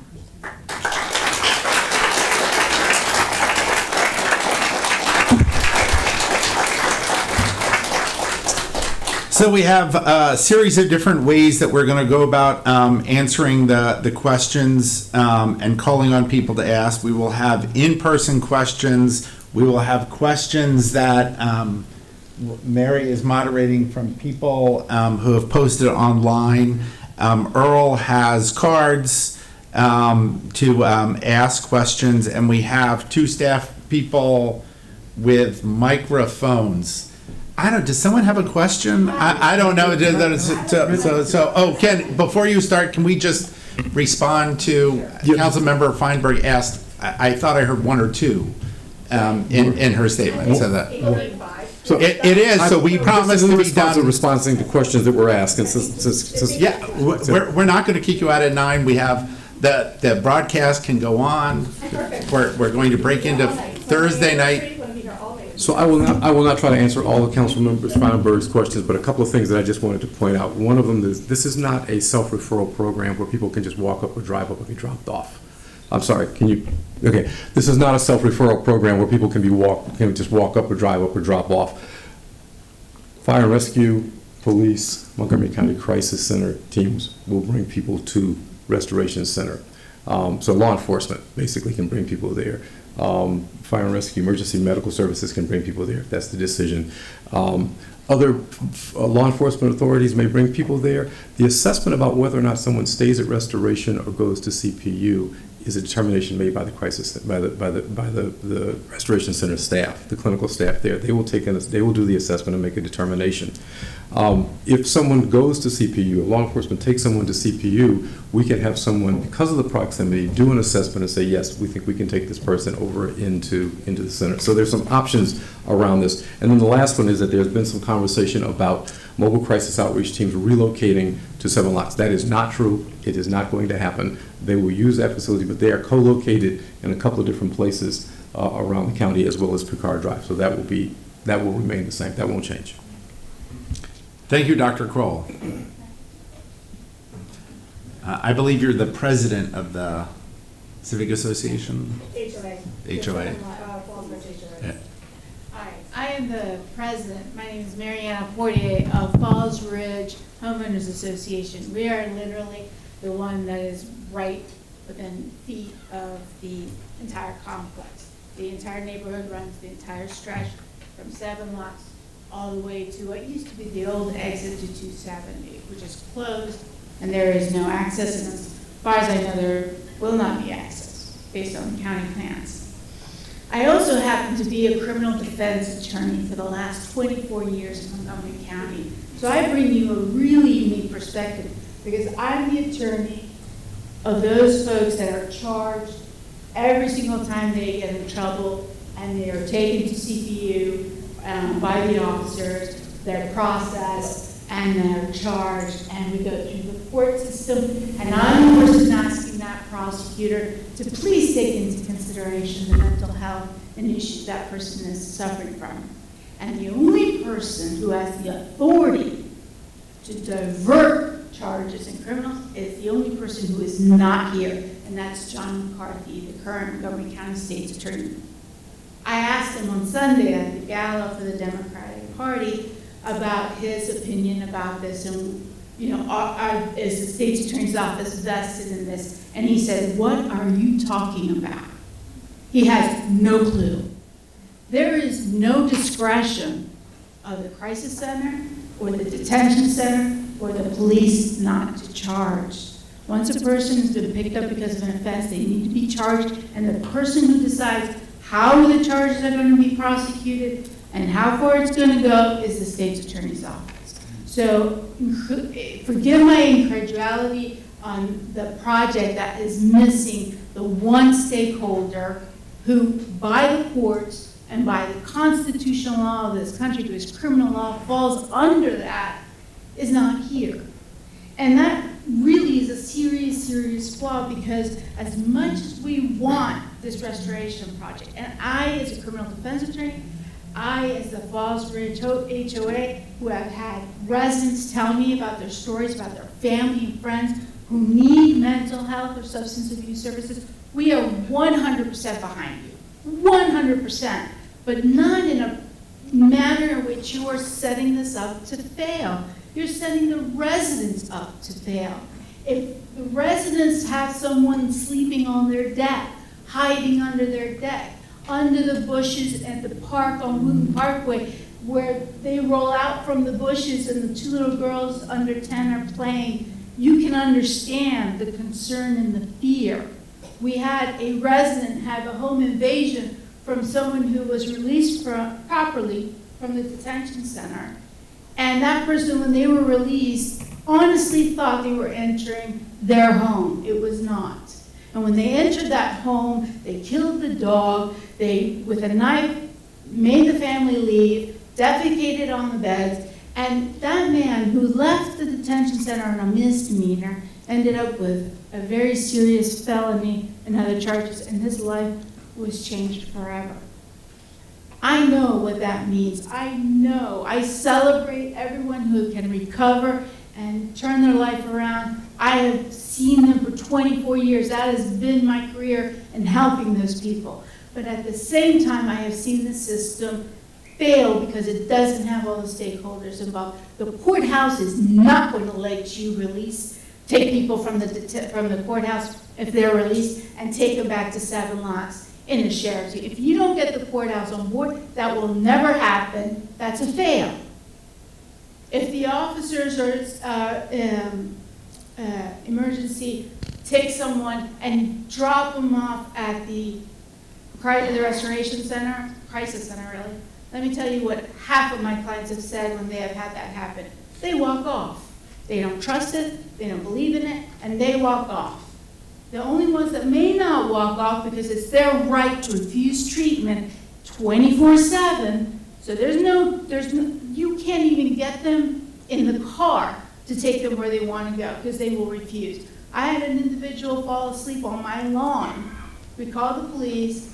We didn't go after him for trespass. We just asked him to leave, and the police helped him along. The officer offered him a ride, and as the officer was getting into the driver's side, the person walked off, and there was nothing he could do because there were no charges being pressed or anything. And this person walked off, and we don't know where he went. And he was definitely in need. So I understand, but there's limits to what you're proposing, and the program as we have it designed does not address that. And we want to participate with you to make it better and to make it so that you can address these issues, because if not, it's going to fail. People are not going to go because they're going to end up being arrested.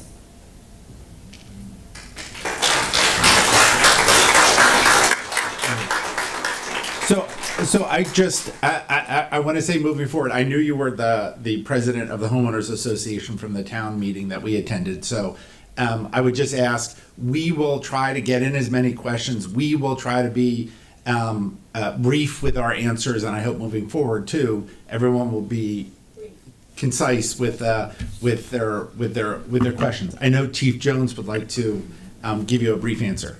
I would. I just want to respond to your statement about police officers not having discretion. And I'll disrespectfully disagree.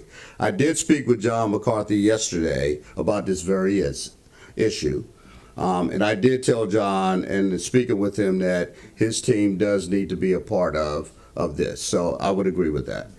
But I want to say, police officers have decisions to make. We have discretion. We have discretion about whether or not we charge individuals with certain crimes. Just like we stop someone for speeding, we have the option to give you a warning or to write you a ticket. So police officers do have discretion.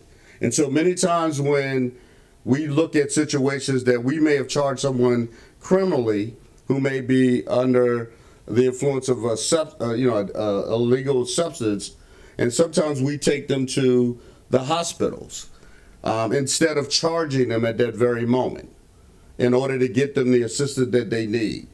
That's the types of situations that we will be taking individuals for the Restoration Center, as was described here. So I want to make sure people understand that the state's attorneys understand this, that they understand that we have discretion. If we were to charge every individual, we would really put a big a burden on the court system if we were to charge every individual that we saw that committed some sort of crime. And sometimes charging someone is not the answer. And particularly when we talk about a lot of these types of situations where there's these nuisance crimes, that there's other better resolutions that we really could come to. That's what we're really working towards. Thank you, Chief Jones. Can we go to one question there, and then we'll go there? Sure. I tried to pick ones that were representative of a bunch of questions that were asked. Basically, this question's around the discharge and transport process. So we talked about options. Dr. Santiago talked about options, but that's not a mandate. Meaning, would people be free to leave the Restoration Center if they chose to? And would that depend in part on whether they are facing potential charges or not? And can maybe Dr. Crowley, you want to speak to that, or Dr. Santiago, want to talk to that? Sure. Okay. So one of the things about the Restoration Center, and I'll answer two questions around this. One of them is the length of stays. When a law enforcement officer brings someone to Restoration Center, they give them an option. You can go to Central Processing Unit and we can charge you formally, or you can stay here for 24 hours and not be charged.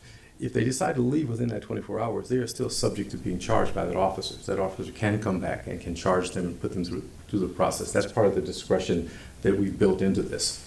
If a person stays they are voluntary. If they decide to leave after 24 hours, they can leave. And our job in that 24 hours is to connect with them, to offer them a transportation and a ride out of the system, so out of the community. So there is an opportunity for us to connect with them in a way that isn't, that is healthier and more health focused than would be possible if they were in detention or in the central processing unit.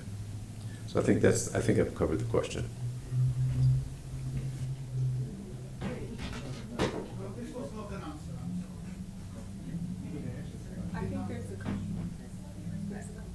Good evening. Thank you. My name is Sarah Devine. I've lived in this county for my entire life. I was born at a county hospital, and I too have witnessed firsthand what addiction does to people. So I don't think there's a person in this room that would say they are not in support of the crisis center. Believe me, I have seen it firsthand. I've sat in the hospital with somebody who was still unfortunately suffering from addiction to methamphetamines. So that is not the issue here tonight. What I'm concerned about is, first of all, actually not only the safety of our community, because my house literally will be the entrance to this facility based on the current maps. If you leave that facility and walk away, you're literally walking into my backyard. So just to be clear, whatever you want to say about it, it's my backyard.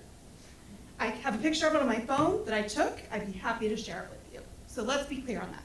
However, I'm also the wife of a first responder, not in this community, but I am the wife of a first responder. So I understand what happens in these types of facilities. And I spoke with him in a facility near his fire station in a different district, so you guys can't demote him or anything else. So about a different district. And a facility like this in that district, his house runs 100, on average, 140 ambulance calls a month to this facility. For the math there, that's 5 a day.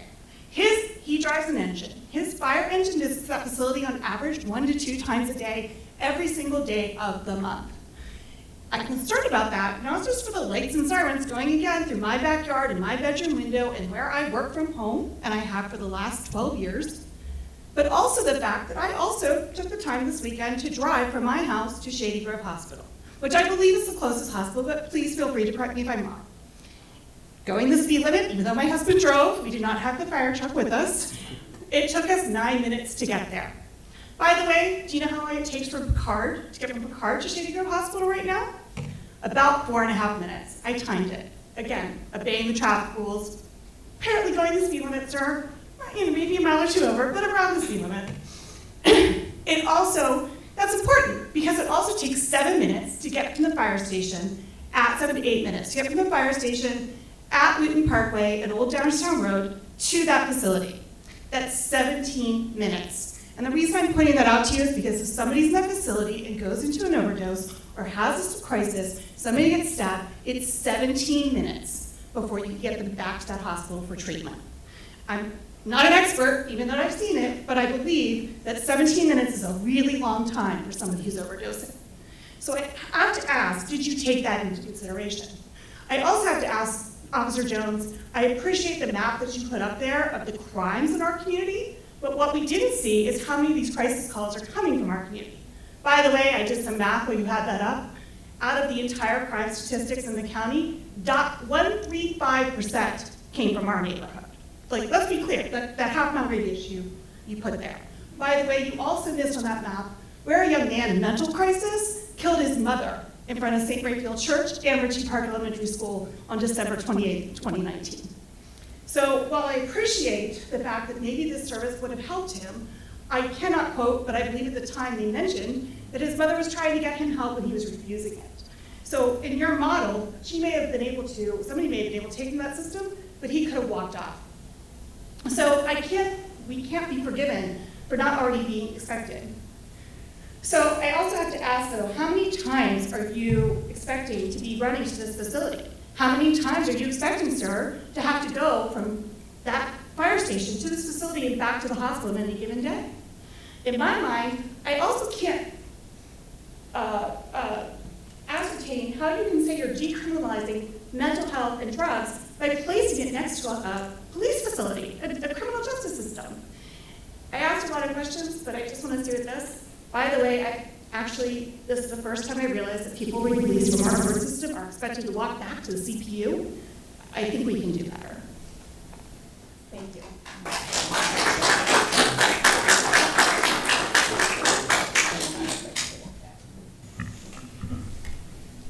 Okay, so we're going to try to rotate through. So Mary, do you have? Yeah, I too tried to group questions around topic areas, and just to clarify, several people asked around security. What kinds of security will be there at the Restoration Center on an ongoing basis? I'll start there. Will there be police? Will it be contract? Will it be? What is the actual security at the facility, at the Restoration Center? I'm going to take a shot at this. Rolando, I don't know if you're listening to this. Dr. Santiago? We have a question about security at the Restoration Center.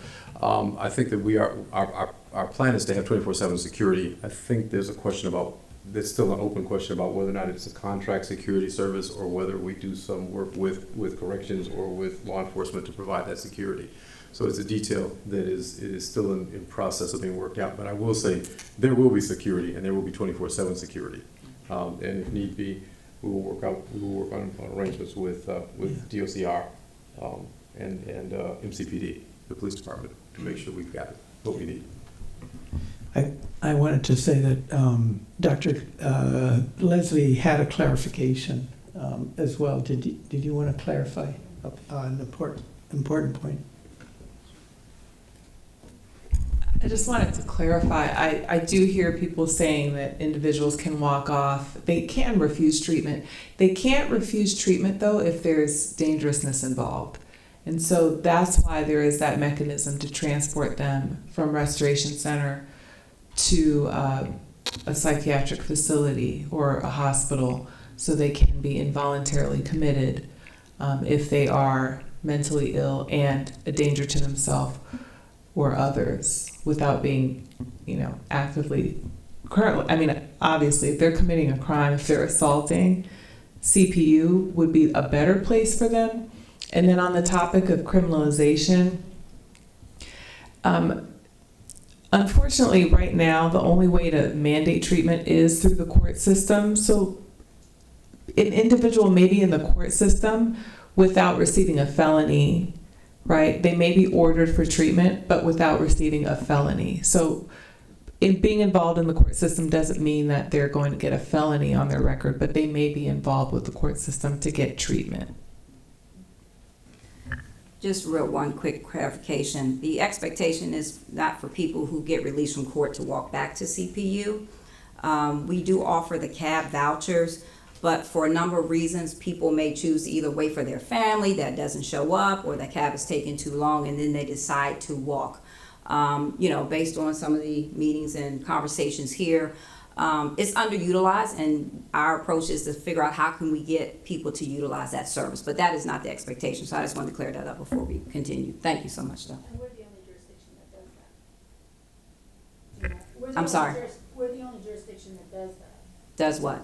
Release from the courthouse as opposed to the jail. Okay. Well, when a person goes to court, if the judge releases you, we have no authority over you. Right. And so, everywhere else they take them yeah, back to jail. yeah, From jail. We yes, yeah. I mean, once your time served, your time served, and so. Thank you, though.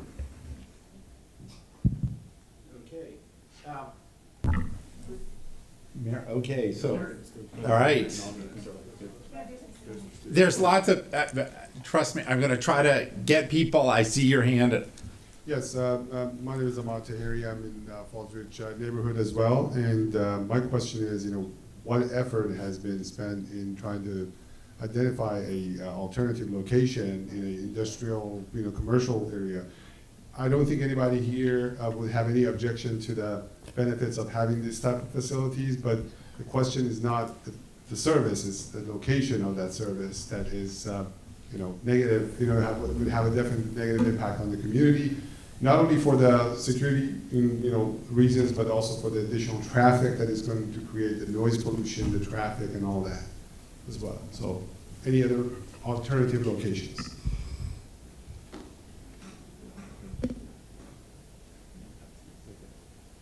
So I think that we have looked at alternative locations, several of them.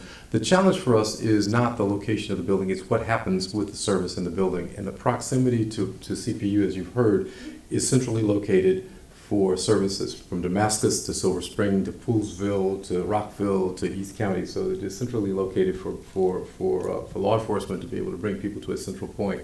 It's also the case that there is movement back and forth between CPU and the Restoration Center that makes this a desirable location. The Carnegie is not centrally located. Sorry, but it's not.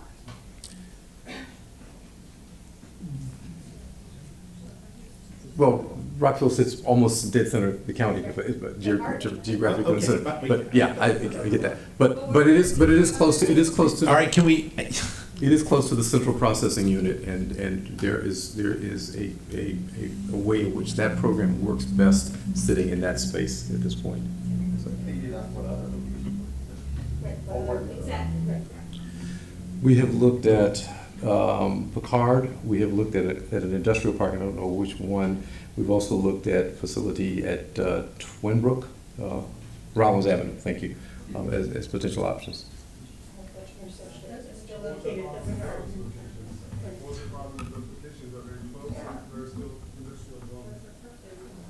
So I understand the degree of frustration over this, and we will try to answer those questions. I mean, part of it is we do have, I mean, you've heard the central processing unit is at the current site, and the benefits of co-locating it there with the other facilities that are concentrated here in Rockville at the core, the county seat, the center point within the county, which it has been for centuries. The jail was right here in downtown Rockville, and so over this is where for centuries this has been the center point of the community and of the county government. So, okay, can we go to a written question? Yeah, there's a couple questions like this, but essentially, why the focus on a restoration center versus a bunch of other longer term treatment options? And I think the important point here is the center is not being done in isolation. There are other things to address, and I'll turn it over to Dr. Kroll. Thank you, Dr. Sutter. I think that's right. This is not a one-off thing. We have expanded our mobile crisis outreach teams. We have increased our crisis intervention team training for law enforcement officers. We have expanded the mental health services in schools for children who are, as we've come out of COVID, and we expect to continue to grow that in partnership with folks. We have also expanded our street outreach, our outreach teams to try to do more work in the communities to outreach and engage folks. Our homelessness services, outreach services have increased over the last several years and expect to continue. So it is part of growing of our behavioral health system to try to make sure that we decriminalize this. And also, some of you will be aware that we've been talking about civilian responses to mental health issues in the streets. Homeless folks who are acting strangely or bizarrely in the community, that a lot of times law enforcement gets the call. We've been working as part of crisis now to figure out how do we divert those to civilian responses, so we're not involving the police unless it is absolutely necessary to involve them. We know that we can't answer all of those calls at this point with the resources that we have, but we're trying to grow the system to across a number of fronts. Go to a question on this. Oh.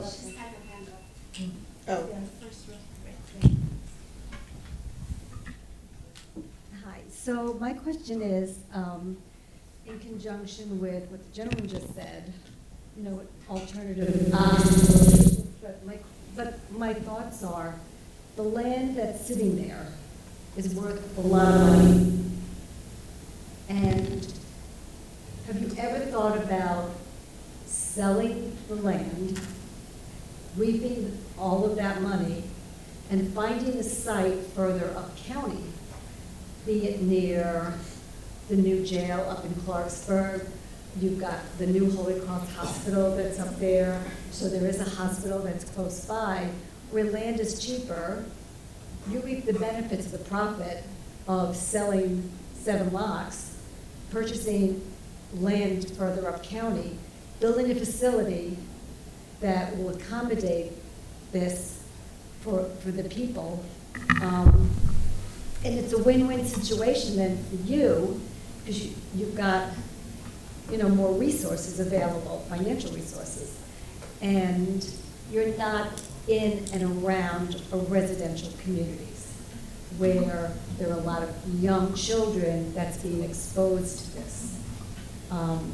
So I believe I'm correct in responding to a decision that was made. I'm not trying to deflect to the prior administration, but it happened to be made during the prior administration. The reason why we're having a conversation about the bus depot and moving the school bus depot from Shady Grove is the same concept that the county owned lots of property around the Shady Grove metro station for the school kitchen and for the meal services for the public school system, and for the public safety training academy was there, and the school bus depot. And of course, sell that land because it's at a metro station, it's a premium, we want transit-oriented development, so, and it would pay for itself, because magically you could sell the land around the metro station, make a ton of money, and build all those other buildings elsewhere where you don't have the same development pressures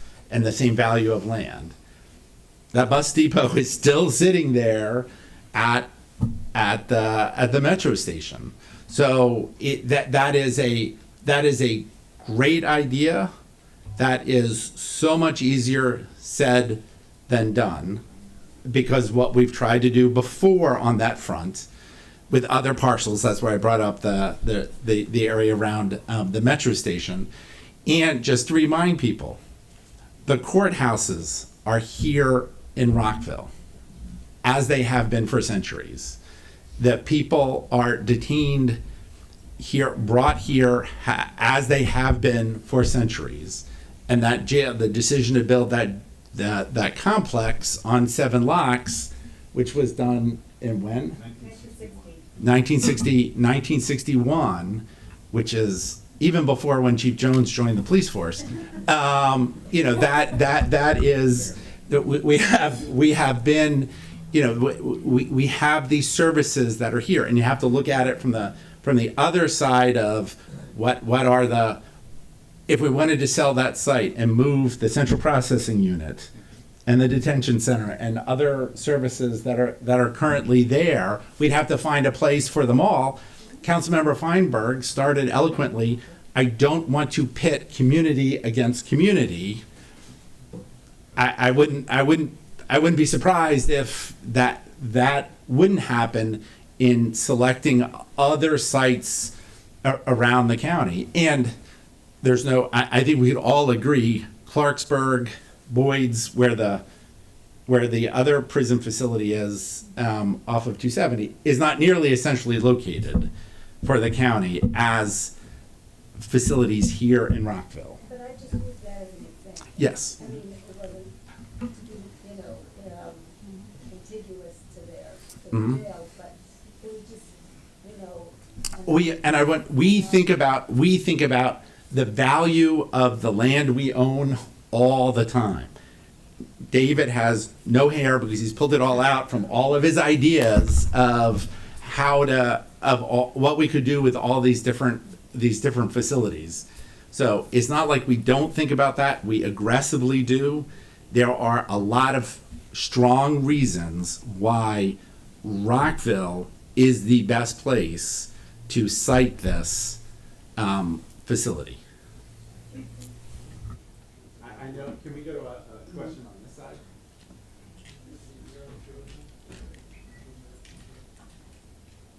Hi, thanks for taking my time. My name is Donald Patty. I actually live in Gaithersburg, and I think one of the good things that I've seen here so far is a lot of us are in support of a diversion program, think this is a good idea, see the benefits of it, and are happy to hear the success stories that have come from that. So thank you for sharing those, even though it's something that is potentially vulnerable for you to share.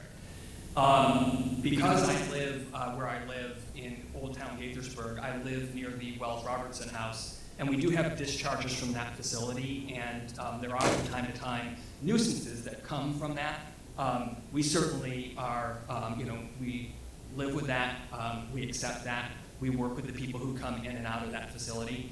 It's relatively small. We might see 2, 3, 4, 5 issues come from that in any given week. By centralizing a facility like this, you are magnifying that problem enormously. I personally think that's a big mistake. I think you should really look at a centralized model, something where you perhaps put these in the neighborhoods, you put them next to the police facilities or inside the police facilities, have a concierge there, a social worker there to be able, sorry about that, a social worker there to be able to provide the initial services and the coordination, and take advantage of what you're seeing here on the walls, which is technology and virtual communication to allow the experts to provide the services from a centralized location. And if you use that model, you're really lessening the impact on neighborhoods like 7 Locks. And thank you. Thank you.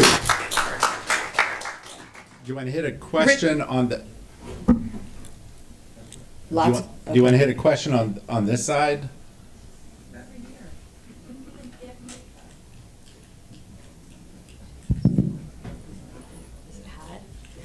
Thank you. In the interest of full disclosure, because many people here are from the Falls Grove neighborhood, I am actually from the Twinbrook neighborhood in the city of Rockville, where we're very proud to be the border with the Avery Road Treatment Center, and we're looking forward to that capital improvement project. I'd also like to say thank you to all the people in recovery. I identify with the recovery community, and I'd like to apologize in advance for any stigmatizing language that you've heard that is not representative of the city. I think one of the most important points, and it's actually, I think it was at the end of your presentation, Mr. Malino, and that was the vision for the center. That second bullet point about social justice, I have the privilege, I am extremely privileged, to be able to sit here for as long as I have been able to speak my truth. But there is no one in this, that is a place of privilege, and not many people can spend the amount of time that I have advocating in support of the Restoration Center, because nobody's going to be advocating for people in and out of the criminal justice system, and no one's really advocating except for the people up here, and I apologize. But they're not going, they're not coming to these forums. So I felt like I had to come here to speak that. The other thing is, nobody, and I respectfully disagree with my elected official from Rockville. There is almost 90 years with just like the first 3 people of experience at this table. They are the experts. Nobody here in the audience knows as much as the people at this table. And the only person missing at that table are the people in recovery, but that's because they went and sat down. These are the people that need to be at the table. And I think the community is a vitally important part of that, but it's not the sole point of it. The sole point of it is it's a social justice issue, and it's lifting up the voices of marginalized people, marginalized communities that don't have the privilege of being here tonight. Thank you. Mary? Just a quick question, because there were a couple of questions related to this. Can somebody clarify how many restoration centers there are in the county? How many are planned? Are we planning more? Are we going to be locating them geographically throughout the county? And I know that's a lot wrapped up into one question, but I thought I'd try to get them all. Well, the first one was in the county, not the country. In the county, yeah. Is this the only one in the county? Yes, there is no restoration center in operation in Montgomery County at all. There is one that is being planned. And I certainly am not aware, we're not having any discussions about building a second, third, or fourth, or a 5th restoration center at this point. Can we go to one of the, yeah. All right, well, Earl, do you want to do a quick question? And we'll, yeah, we're not going anywhere. So, but Earl, do you want to go? Sure. So I think this is answered, but I think there's a second part here that is important. So will the restoration center only be for people who are escorted by police or fire? And we've answered that. But if we discharge people who are homeless, where will they be discharged to? So if we're discharging people who are in Restoration Center for any reason and they are homeless, we will discharge them to a shelter or discharge them to a residential facility of their choosing, depending on what the circumstances are. So we have shelters available all over the county. If the shelter beds are full, we also have overflow hotels that we put people in for temporary purposes until we can get a bed open in the shelter. Thank you. Hi, my name is Gloria Paul, and I'm in the Orchard Ridge neighborhood, which is catty corner from the Seven Lakes facility. I've lived in the neighborhood for 36 years, and back in the 1990s, I was the co-chair of the Rockville Public Safety Coalition, along with, I'm having a senior moment, Nancy, I don't know what kind, she's from the Falls Ridge neighborhood, Nancy Schoenfeld. This project of having 2 jails goes back to 1995 with a council resolution. And at that time, the Public Safety Coalition had recommended, hey, there's a project on the books to build a beautiful new courthouse. why not, and it's still Rockville, but why not take all the functions that will remain at Seven Locks and incorporate them in the new courthouse? The answer we got is that the judges didn't want the releases of everybody at the courthouses. They had, they were afraid because of their jobs and what was going on. So that's one of the reasons that everything remained at Seven Locks. And I thought I'd give a little bit of that history. Also, we asked for the Falls Ridge neighborhood to have, especially those neighbors who were along the stub end of Seven Locks Road, to have some, not just landscaping, but to have, at the county's expense, to have some kind of a protective barrier that was compatible with a residential neighborhood. Didn't happen. And the last thing I'd like to say is I think that this program is the Restoration Center is a beautiful program. I think there's a lot of questions along the lines that Councilmember Feinberg has raised, and I would like to, and those questions can't be answered easily and quickly, so I hope that there would be an ongoing relationship with the city of Rockville to get those answers, and also the Seven Locks Alliance, who, by the way, I think you all are fabulous for picking this up. Anyway, so that's really all I have to say, a little bit of history. And I really hope that we can all come together and find something that works for those people who have mental health needs, and as well as the neighborhood. I will publicly say I am autistic. I suffer from chronic depression and I have ADHD. Thank you for your comments. So I do want to recognize that Council Member Dr. David Miles has come, and I wanted to make sure he was recognized. Interestingly, I was part of the county government's Office of Intergovernmental Relations in the 1990s. So with County Executive Duncan, I was in Annapolis getting the money for the new Clarksburg facility. Everyone should know there was plenty of opposition to the Clarksburg facility. I mean, there wasn't there wherever something goes. I remember the state senator from Baltimore yelling, "You people in Montgomery County, you're not just NIMBYs, you're bananas. Build absolutely nothing anywhere near anyone." But County Executive Duncan did stick it out and get the money and get that constructed. I know you. I don't. Do we have two microphones walking around? So. These young people here have been dying to talk. Oh, Dr. Miles. Oh. Just want to let you know that your council member just said, nope, give the mics to the kids right there. So that's Yeah, one of our microphones stopped working. Oh, okay. Hi, I understand that the location is in my neighborhood is centered to Montgomery County, but I would like to also raise the issue that it is a 17-minute travel time from the hospital to the treatment center. Well, I'm not sure. And back. I'm not sure if you know the statistics, but 109,000 people from a period ending in March 2022 died of a drug overdose. And that is nationwide. Nationwide, yes, of course. Not just in Maryland, no.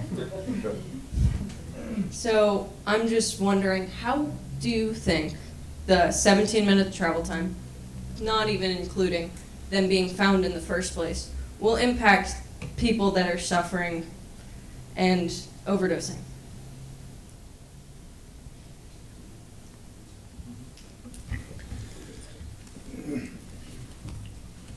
One of the things that Dr. Crowell talked about as a part of this Restoration Center's function and scope is the advanced practitioners that'll be there, mental health as well as medical professionals there.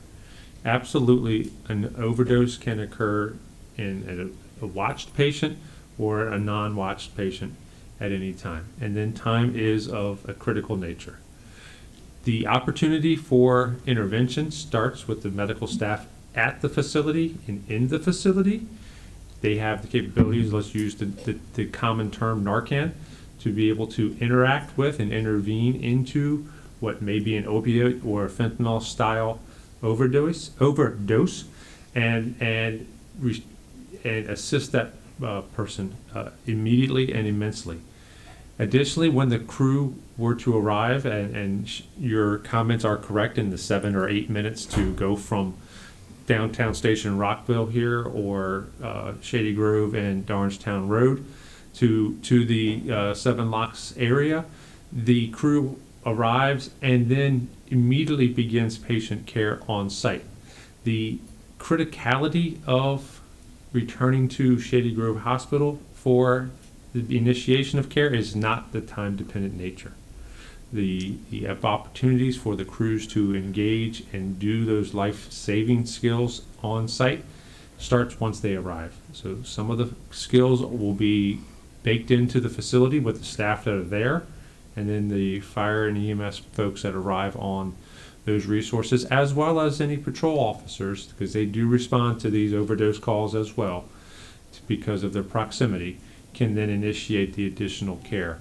Absolutely, we strive to transport stabilized patients to the ERs, not just scoop and run, as we did in 19X when Marcus first started in the police department. But time is important, but there's a lot of layers there that'll help that. Can I take a quick point of personal privilege where Dr. Miles says something? I want to say thank you to the young people participating in the process. I know this civic kind of discussion is important for all adults, but it's really important for kids to recognize the importance of this, so I applaud you. I would echo that sentiment as well. It's good to hear future voices, future council members and county executives sitting in the audience now weighing in.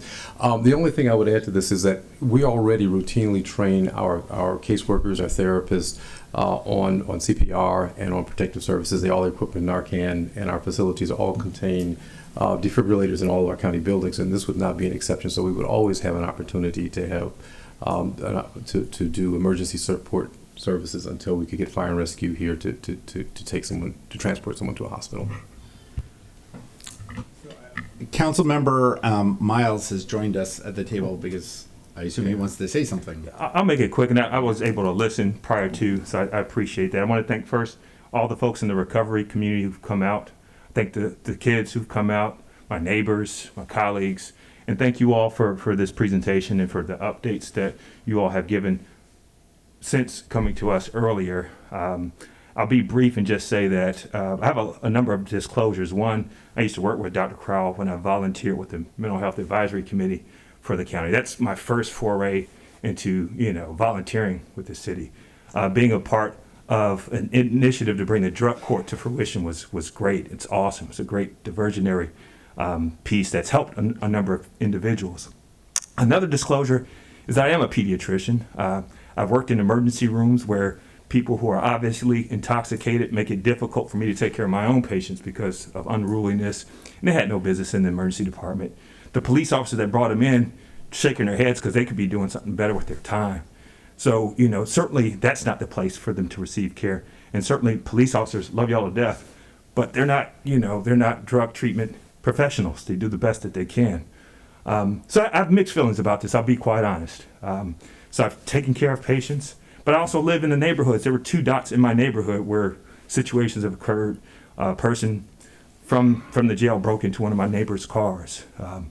I biked past the detention center probably 3 times a week earlier this afternoon because it was such a beautiful day. So I'm in the community. I'm in there with my daughter. So I mixed feelings. I'll say at best. I do know that we need this facility. It has to go somewhere. I don't know where. If it does, the jail's not going anywhere. That seems to be obvious. I'm glad that the bus depot won't be coming for other reasons. But if this does come, I think my biggest concern, as was expressed by everybody here, is safety. I want to make sure, selfishly, that my daughter can get home safe. I want to make sure that you all are safe. And I'm reassured with a number of things that you all said thus far. But just to restate that as we move forward and we hear even more updates in the time to come, And as Dr. Crowell ended, his remarks earlier, I know that safety is your highest priority, and it is ours, and we just want to be reassured with, wherever this ends up, that everybody, the people needing treatment, the neighbors, the kids, everybody's safe. That's all. Thank you. Thank you very much, Councilmember Miles. So, Mary, do you have? Yeah, this is a group of questions, and it's kind of around the whole process of transportation out. Will people be given their choice? Just to clarify, the transportation out of the Restoration Center is at the person's cost or the county's cost? That's part 2.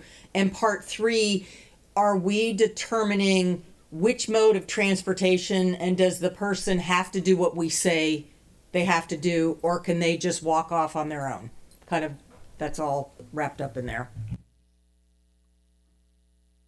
The easiest part of the question is that the county will pick up the cost for the transportation for folks, just so that they don't have to. That's not something that constitutes a barrier for folks.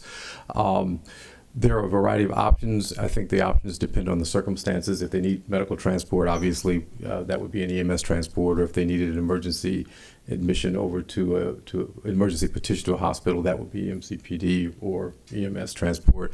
If they were going someplace else, for example, transiting to shelter or transiting to a treatment facility, we would provide that transportation and offer them that transportation directly, a county-based process for transporting someone.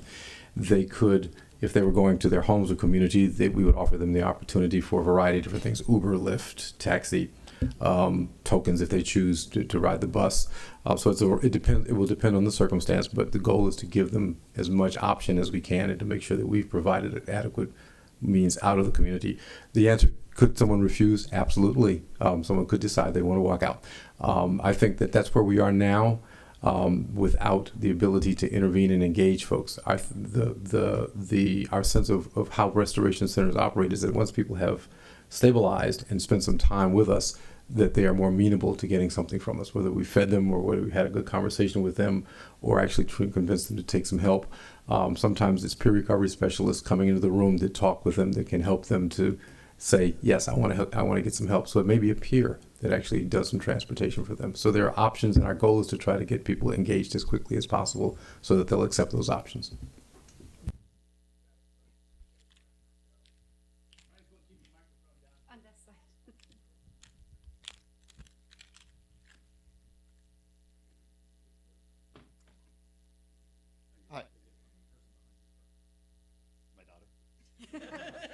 I will give it to my daughter. Hi. Okay, so firstly, there's 2 things I'd like to touch on. The first thing is pedestrian safety. I know that I usually walk over to Park Potomac quite often, if it's like for a Starbucks or a Walgreens trip, whatever, and I really do not want to be concerned about my safety walking over there often, looking over to my left, and just simply having the fear that you might encounter someone who's sincerely in a mental state that cannot be controlled and it could be potentially violent or dangerous. The second thing I'd like to touch on is the location. Obviously, I know that I would not like that in this location. However, there are industrial areas of Rockville. I know you were talking about centralizing it in the county, and I'd like to ask, have you been looking at these industrial areas of Rockville, and would you like it to be closer to the metro?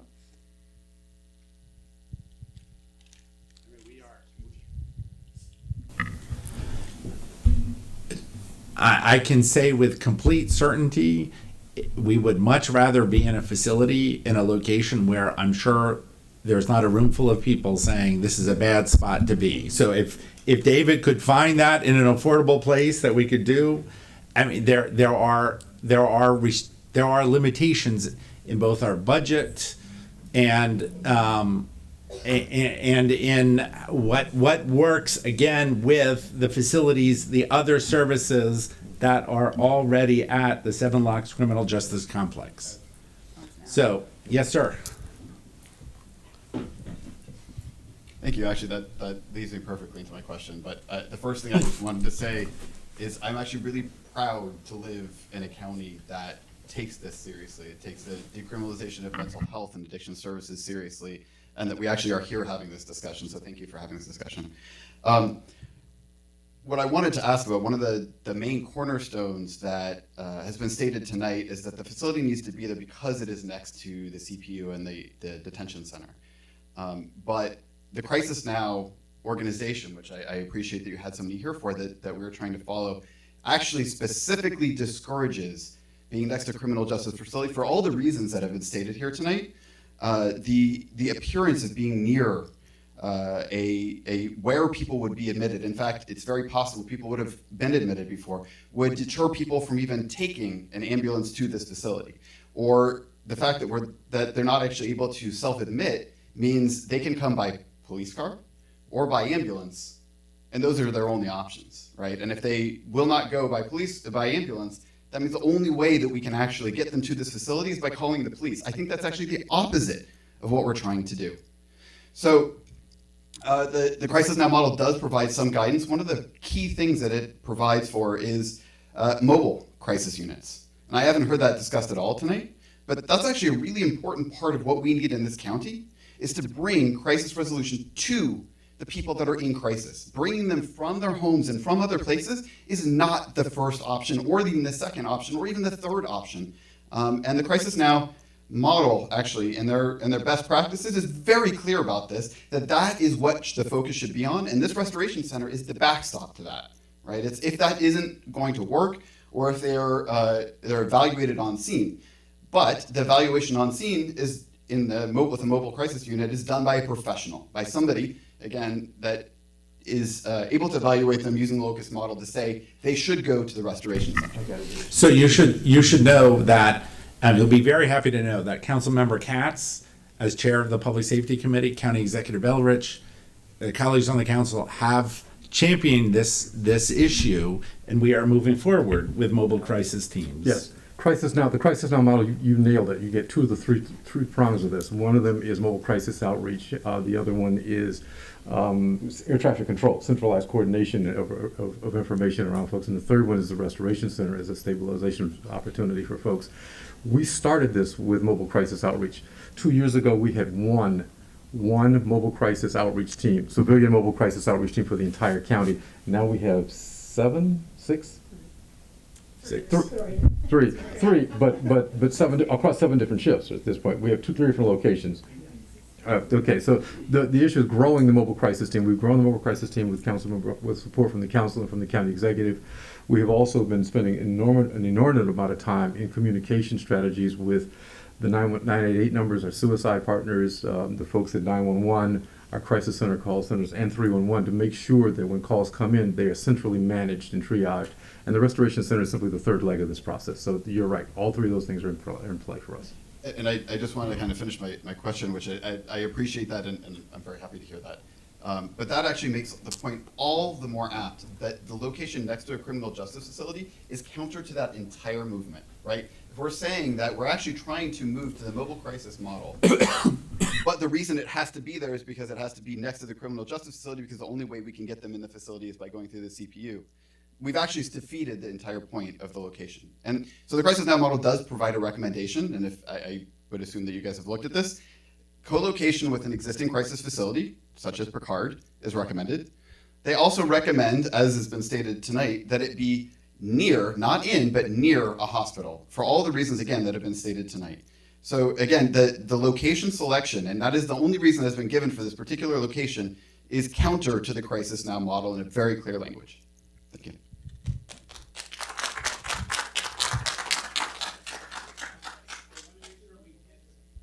Make sure we hit the people in the room who have their hands up, because you've been so kind to stay for so long.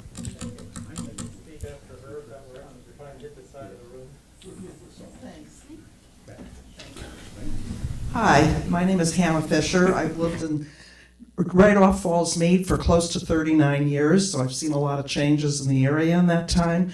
And I had a question to direct to Police Chief Jones. He said that, or inferred, that our area was safer because 18 hours a day the police tend to cycle through to get gas, return their vehicles and whatever. What I wanted to ask him, the 6 hours of the off period, does that coincide when there's very little public transportation? In other words, between about 10 p.m. and 5-something a.m.?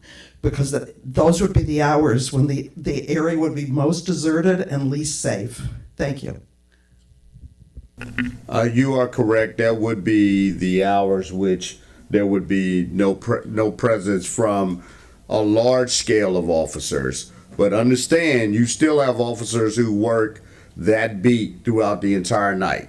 You have an officer who works for, that would be assigned to that area for the Rockville City Police Department, as well as Montgomery County. So there's still coverage in your area throughout the entire night during those hours between, as you would know, between 10 and 5, 11 and 6. We still will always have officers still coming through those areas during those hours.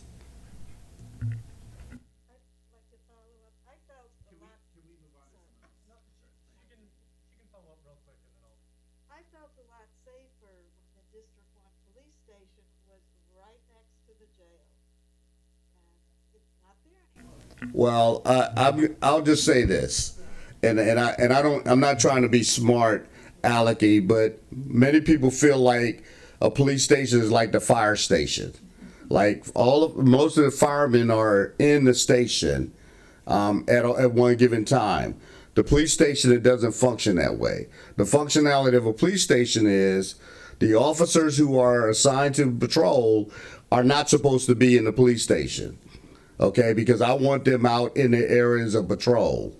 Now, if they have to come to the police station to do paperwork, to do other, administrative things, that's one thing. But I just want to make sure the community understands that. I understand the feeling, right, that having a police station nearby is very comforting. But again, for me, the most important piece is my officers are in the areas that they're responsible for on their beats, okay?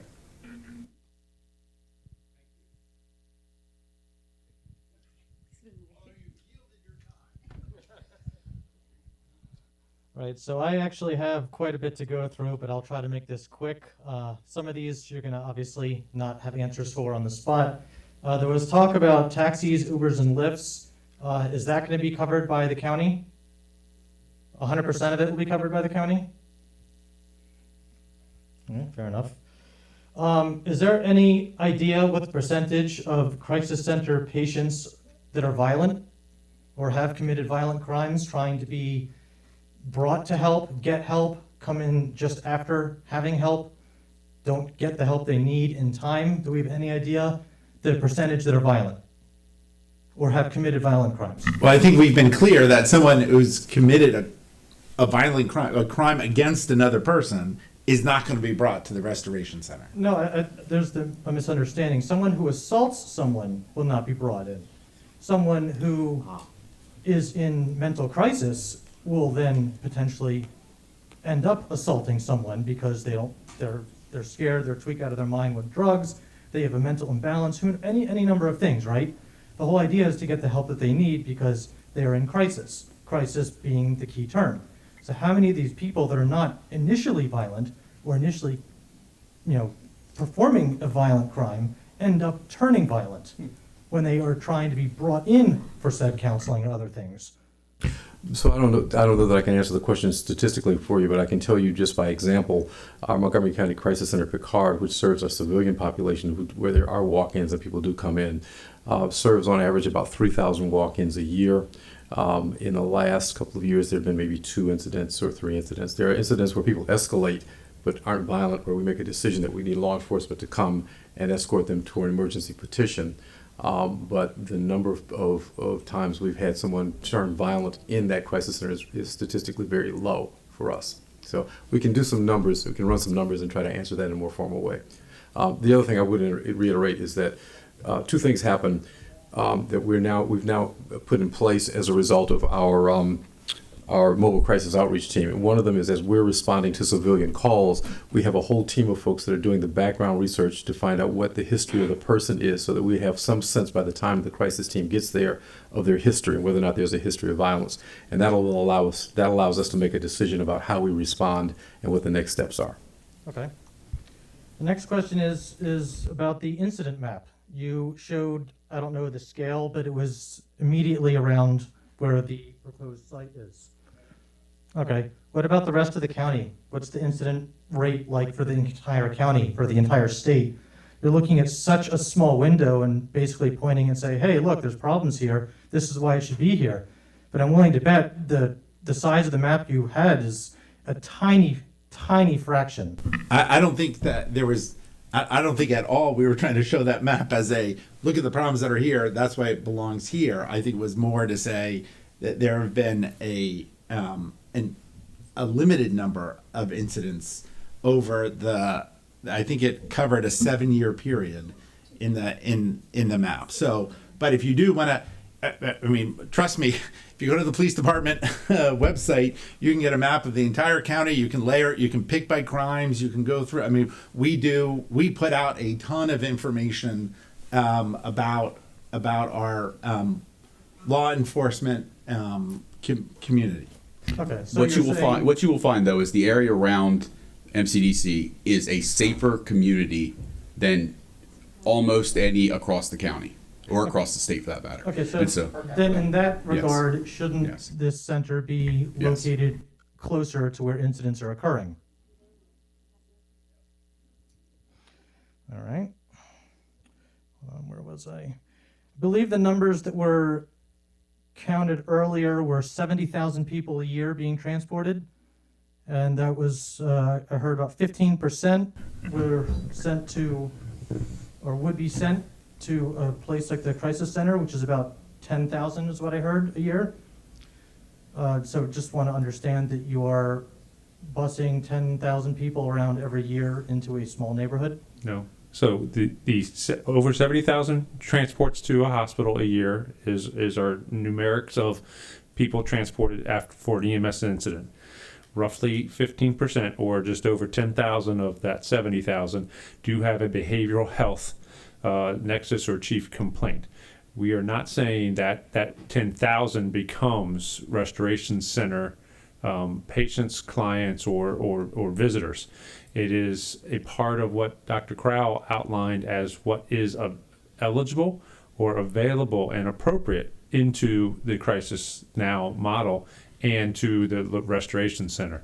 One of the last points I outlined is, 4 or 5 patients a day that we would take to the Restoration Center is a large impact to Dr. Leslie and all of our hospitals, and a reduction of people who are not appropriate for the ER to be the treatment for their behavioral health issue, where the Restoration Center is. We do not anticipate 10,000 people a year going to the Restoration Center via MCFRS EMS units. Okay, thank you. I'm going to make 2 quick little points and then I'll move on to her. There's been talk about the security, and we have all said we have issues and concerns about the security, and you noted that there's going to be some sort of security there. I'd like to know if that security is going to be centered specifically around on and only protecting the property, or if it's going to be protecting the community itself. Because what happens when someone is released and walks out? Does security care? Will they have any authority, jurisdiction, desire to even bother to interrupt? Well, I would just state that if there's anyone who's in security or policing and they observe someone who is acting erratically and need to be dealt with, they would bring the proper resources in to do that, to deal with that. We're not going to ignore it just because the individual just left the property, and that, we would just turn a blind eye to that. That absolutely would not happen. But I would tell you that generally, anybody that's assigned to any particular facility in the county, whether it's police or it's a security officer, they're generally assigned to that facility. and on the grounds of the facility, they usually will monitor. And again, anything beyond that, as far as once the individual leaves the property, if they're within sight and they see something, they would act upon that. Okay, so insight in maybe the evening hours is probably what, 30 feet, 40 feet? They can walk right into homes and properties. How long is the response time if someone has to call the police? My last question is, this is just a simple yes or no. Do you genuinely and morally feel that something like this should be in a neighborhood? Yes or no? I genuinely and morally believe this county should have this facility. That's not what I asked. Okay. I literally gave you a yes or no question. Yes or no are the only answers. Do you think something like this should be in a neighborhood? Yes or no? This is Yes the or no? opportunity of the site that we have is the optimal site That's for not what I'm the asking. county. That's not yes or no. Okay, I'm not. It's not a simple yes or no question. It seems like it is. Yes, it's not a simple yes or no question. Really? Truly. We can certainly do better in trying to answer all of your questions and developing the concerns at continuing to constantly look. Okay, so yes, ma'am. And I would just point, we have, I mean, we did, okay. I'll be brief. Great, thank you so much. Absolutely. I think that the number one concern everyone has is the location. I don't think anyone's saying that this is not necessary. I don't think anyone's being disrespectful to anyone here. My question is, why not Picard? Why not the other places you've looked at? Why not because they're not in such close proximity to disrupt neighborhoods? So why not? Since they were obviously considered at one point, can they not continue to be considered? I think it's great what you guys have said about the project, except not putting it in someone's backyard. So why not? And I think we have tried to explain tonight why this site, you may not like it.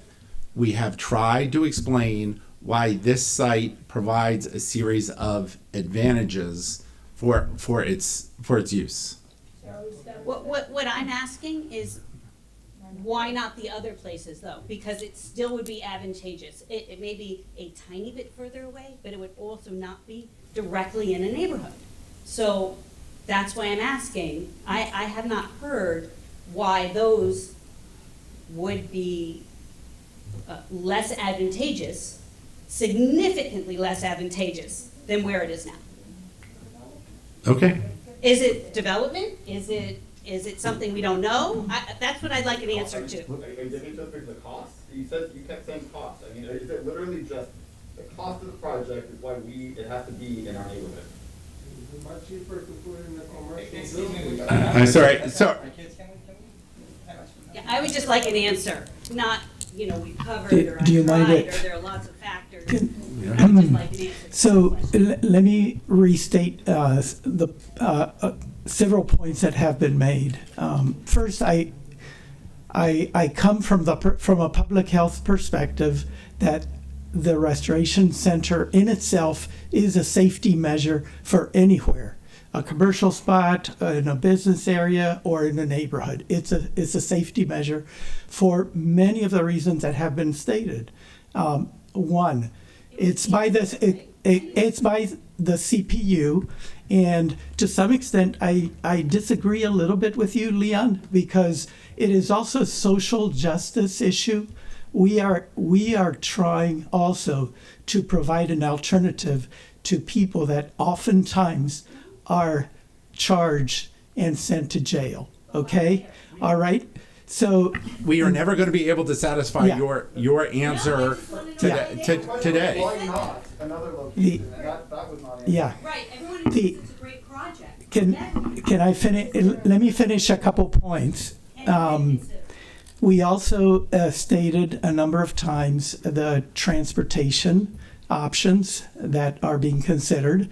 We also talked about security measures. So all of these are measures that we're working towards for the safety of everyone, including the clients who will use the Restoration Center, and that we expect that they will recover. And we expect also that it will be a public safety for the community as well, for anyone around the area as well. Okay. So we will give you the answer. I mean, we will endeavor to continue to give you the answer of why this is the preferred spot, what we looked at with other sites. We will continually look for, is there a more optimal solution in another site? We will always continue to look for that, but at some point there may not be. But it's not. Okay. There are other people too. We also have children at home. I know you said that, but it's not. I know, and I first of all, I just want to say thank you for your professionalism and your thoughtfulness on this issue, and I really appreciate the presentation that y'all gave tonight. I think it put a lot of it into perspective in a very good way. And I live near the area. I don't live in the neighborhood adjacent to it, but I'm excited for it to move forward with this location. I think it's something the county needs, and it's located close to the highway. There's already other uses there that I think are appropriate. And my question really was, we're hearing from a lot of people locally, but how is the county balancing that versus the more diffuse needs and people who aren't able to show up here tonight? What kind of actions are being done to help quantify that?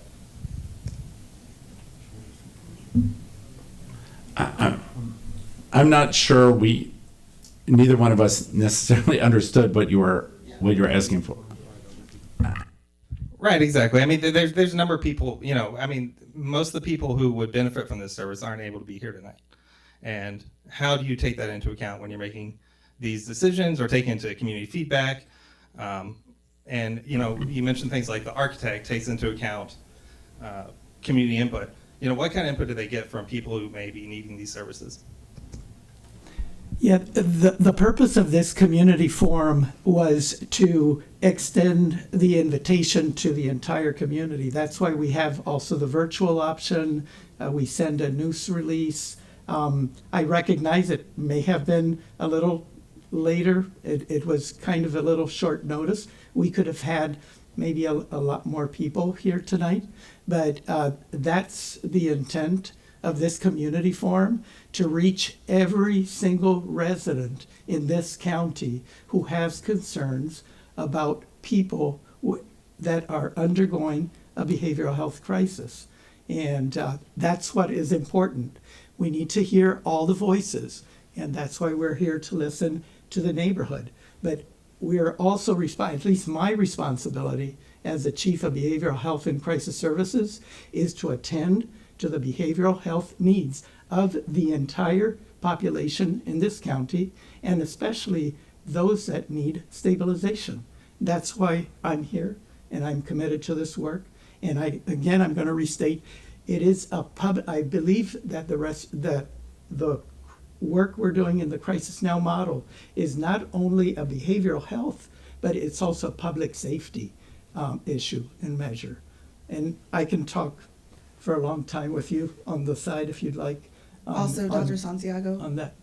Just if I can add, we also have done support, to answer your question, sir, we've also done focus groups with our customers. We get feedback from them about their needs and the services that we deliver and what could be better and what else they would like to see. And that has also been taken into account, to answer your question. So I would ask that we try to wrap up at 10. So I know, well, it's 9:50. So that's because I know we promised an hour of question and answers. Councilmember Feinberg took her 17 minutes. To go through, and Doctor, no. She said 17. She promised. She said to me 17 minutes. That's why I used the term. And Councilmember Miles spoke, so that's why I want to make sure we continue to make sure that there are the opportunity for questions. And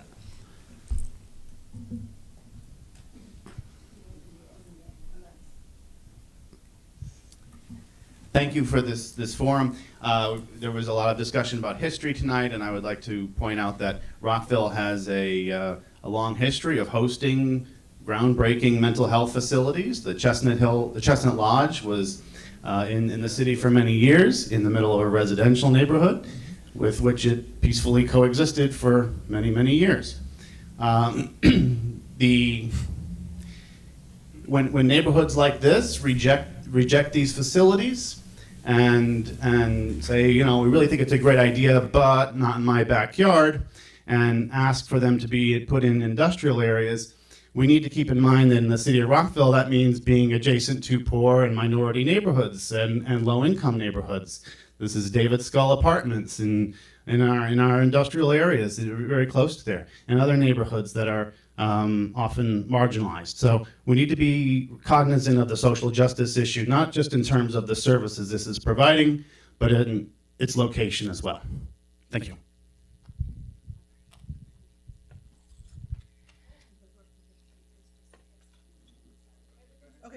Thank you. Just building on that point, Montgomery County has a fascinating history, including 3 lynchings, redlining, and continued marginalization of vulnerable populations. I too identify with the recovery community. Thank you for your comments earlier, and thank you for bringing up the need for the voices of people who need these services so desperately. I just want to point out one thing that I think has been perhaps misunderstood, and that is the fact that people with mental illness and substance use disorder are much more likely to be the victims of violence than the perpetrators of violence. I'm sorry, but the data are not on your side. The whole body of evidence on this subject is not on your side. I know you're afraid of crazy, especially if it's black and brown. But the data are not on your side. all right. That's fine. Okay.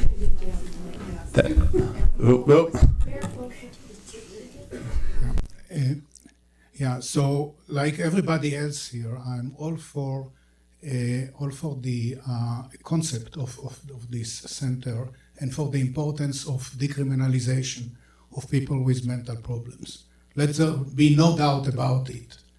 So but the point I wanted to make, and the main observation, is that the whole lot is going through a major demolition, which means that you are going to have very few real estate assets remaining. Now, if you try to go back to 1961, or whatever the master plan decided to put these functions there were no residential neighborhoods. And now you are at the point which is really unique, of really doing the master plan, redoing it 60 years later. You have the opportunity, all the cards are on your side. You can go and sell this property and develop some of these activities in industrial areas, and industrial areas are the right area because they will be, you will not have the problems that are raised here. And you can make, I believe that in terms of worth of the land, you can definitely get a fantastic deal of selling this property and moving it elsewhere. It's in your hand, it's an effort, and I know that sometimes it will be a bigger effort for county employees, but you are civil servants. You are supposed to help us, and we respect you and we appreciate your role in doing that. But we really kindly ask you to do the job that we expect you to do, which is to relook at the whole thing and ask yourself, does it make sense? The gentleman that asked you, can you justify putting it there morally? And you didn't answer yes for good reasons. So please take your inability to answer yes and cash it. Go and do it. That's my request from you. Thank you.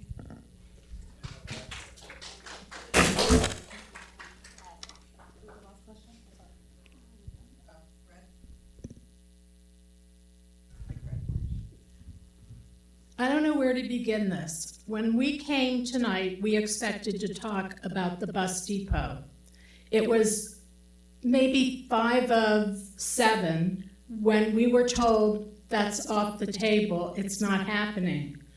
And then you started talking about this crisis center, which frankly I had no idea what was happening. I thought that you were taking the processing unit or jail, whatever it is over there, and making it larger. I had no idea that this was on the books, this was happening. And I'm not happy about it. It's in our yards, it's close to our children, it's close to the grandchildren, somebody's, not mine. But I just don't understand that people are coming up with excellent questions and you guys aren't giving any answers. I think, what I'm understanding, that this is a done deal and that we are wasting our time tonight.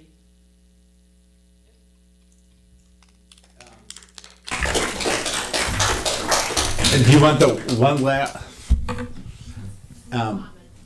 Well, we're gonna. I'm trying to get through all the remaining questions just to get this. Do you have something quick? Yes. I do have it quick. So we have promised. We have questions there. We have questions with Mary. We have a lengthy list of questions that Councilmember Feinberg has presented. We will. Oh, I know. Oh, well, trust me, we know we are going to be busy about this as we continue to justify the need for this facility in our county and right now at this location. If I may make a quick point, and have one chance to speak, please. We are moving for. We are going to build a restoration center in Montgomery County. We will.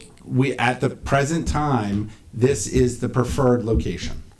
So the answer is yes, it's a done deal. Yes, unless we want to work with the neighborhood and with the city to make sure we can design this in a way that provides the least impact on the community. We will continue. I know you have said, look at other sites. We will go back and work with the department to see if there are other sites that work geographically or within the community. We will do our due diligence on that because we need to explain it to you. We need to explain it to Councilmember Katz. We need to explain it to the county executive. So I know that case and to the town, but I mean. Can I just finish real quick?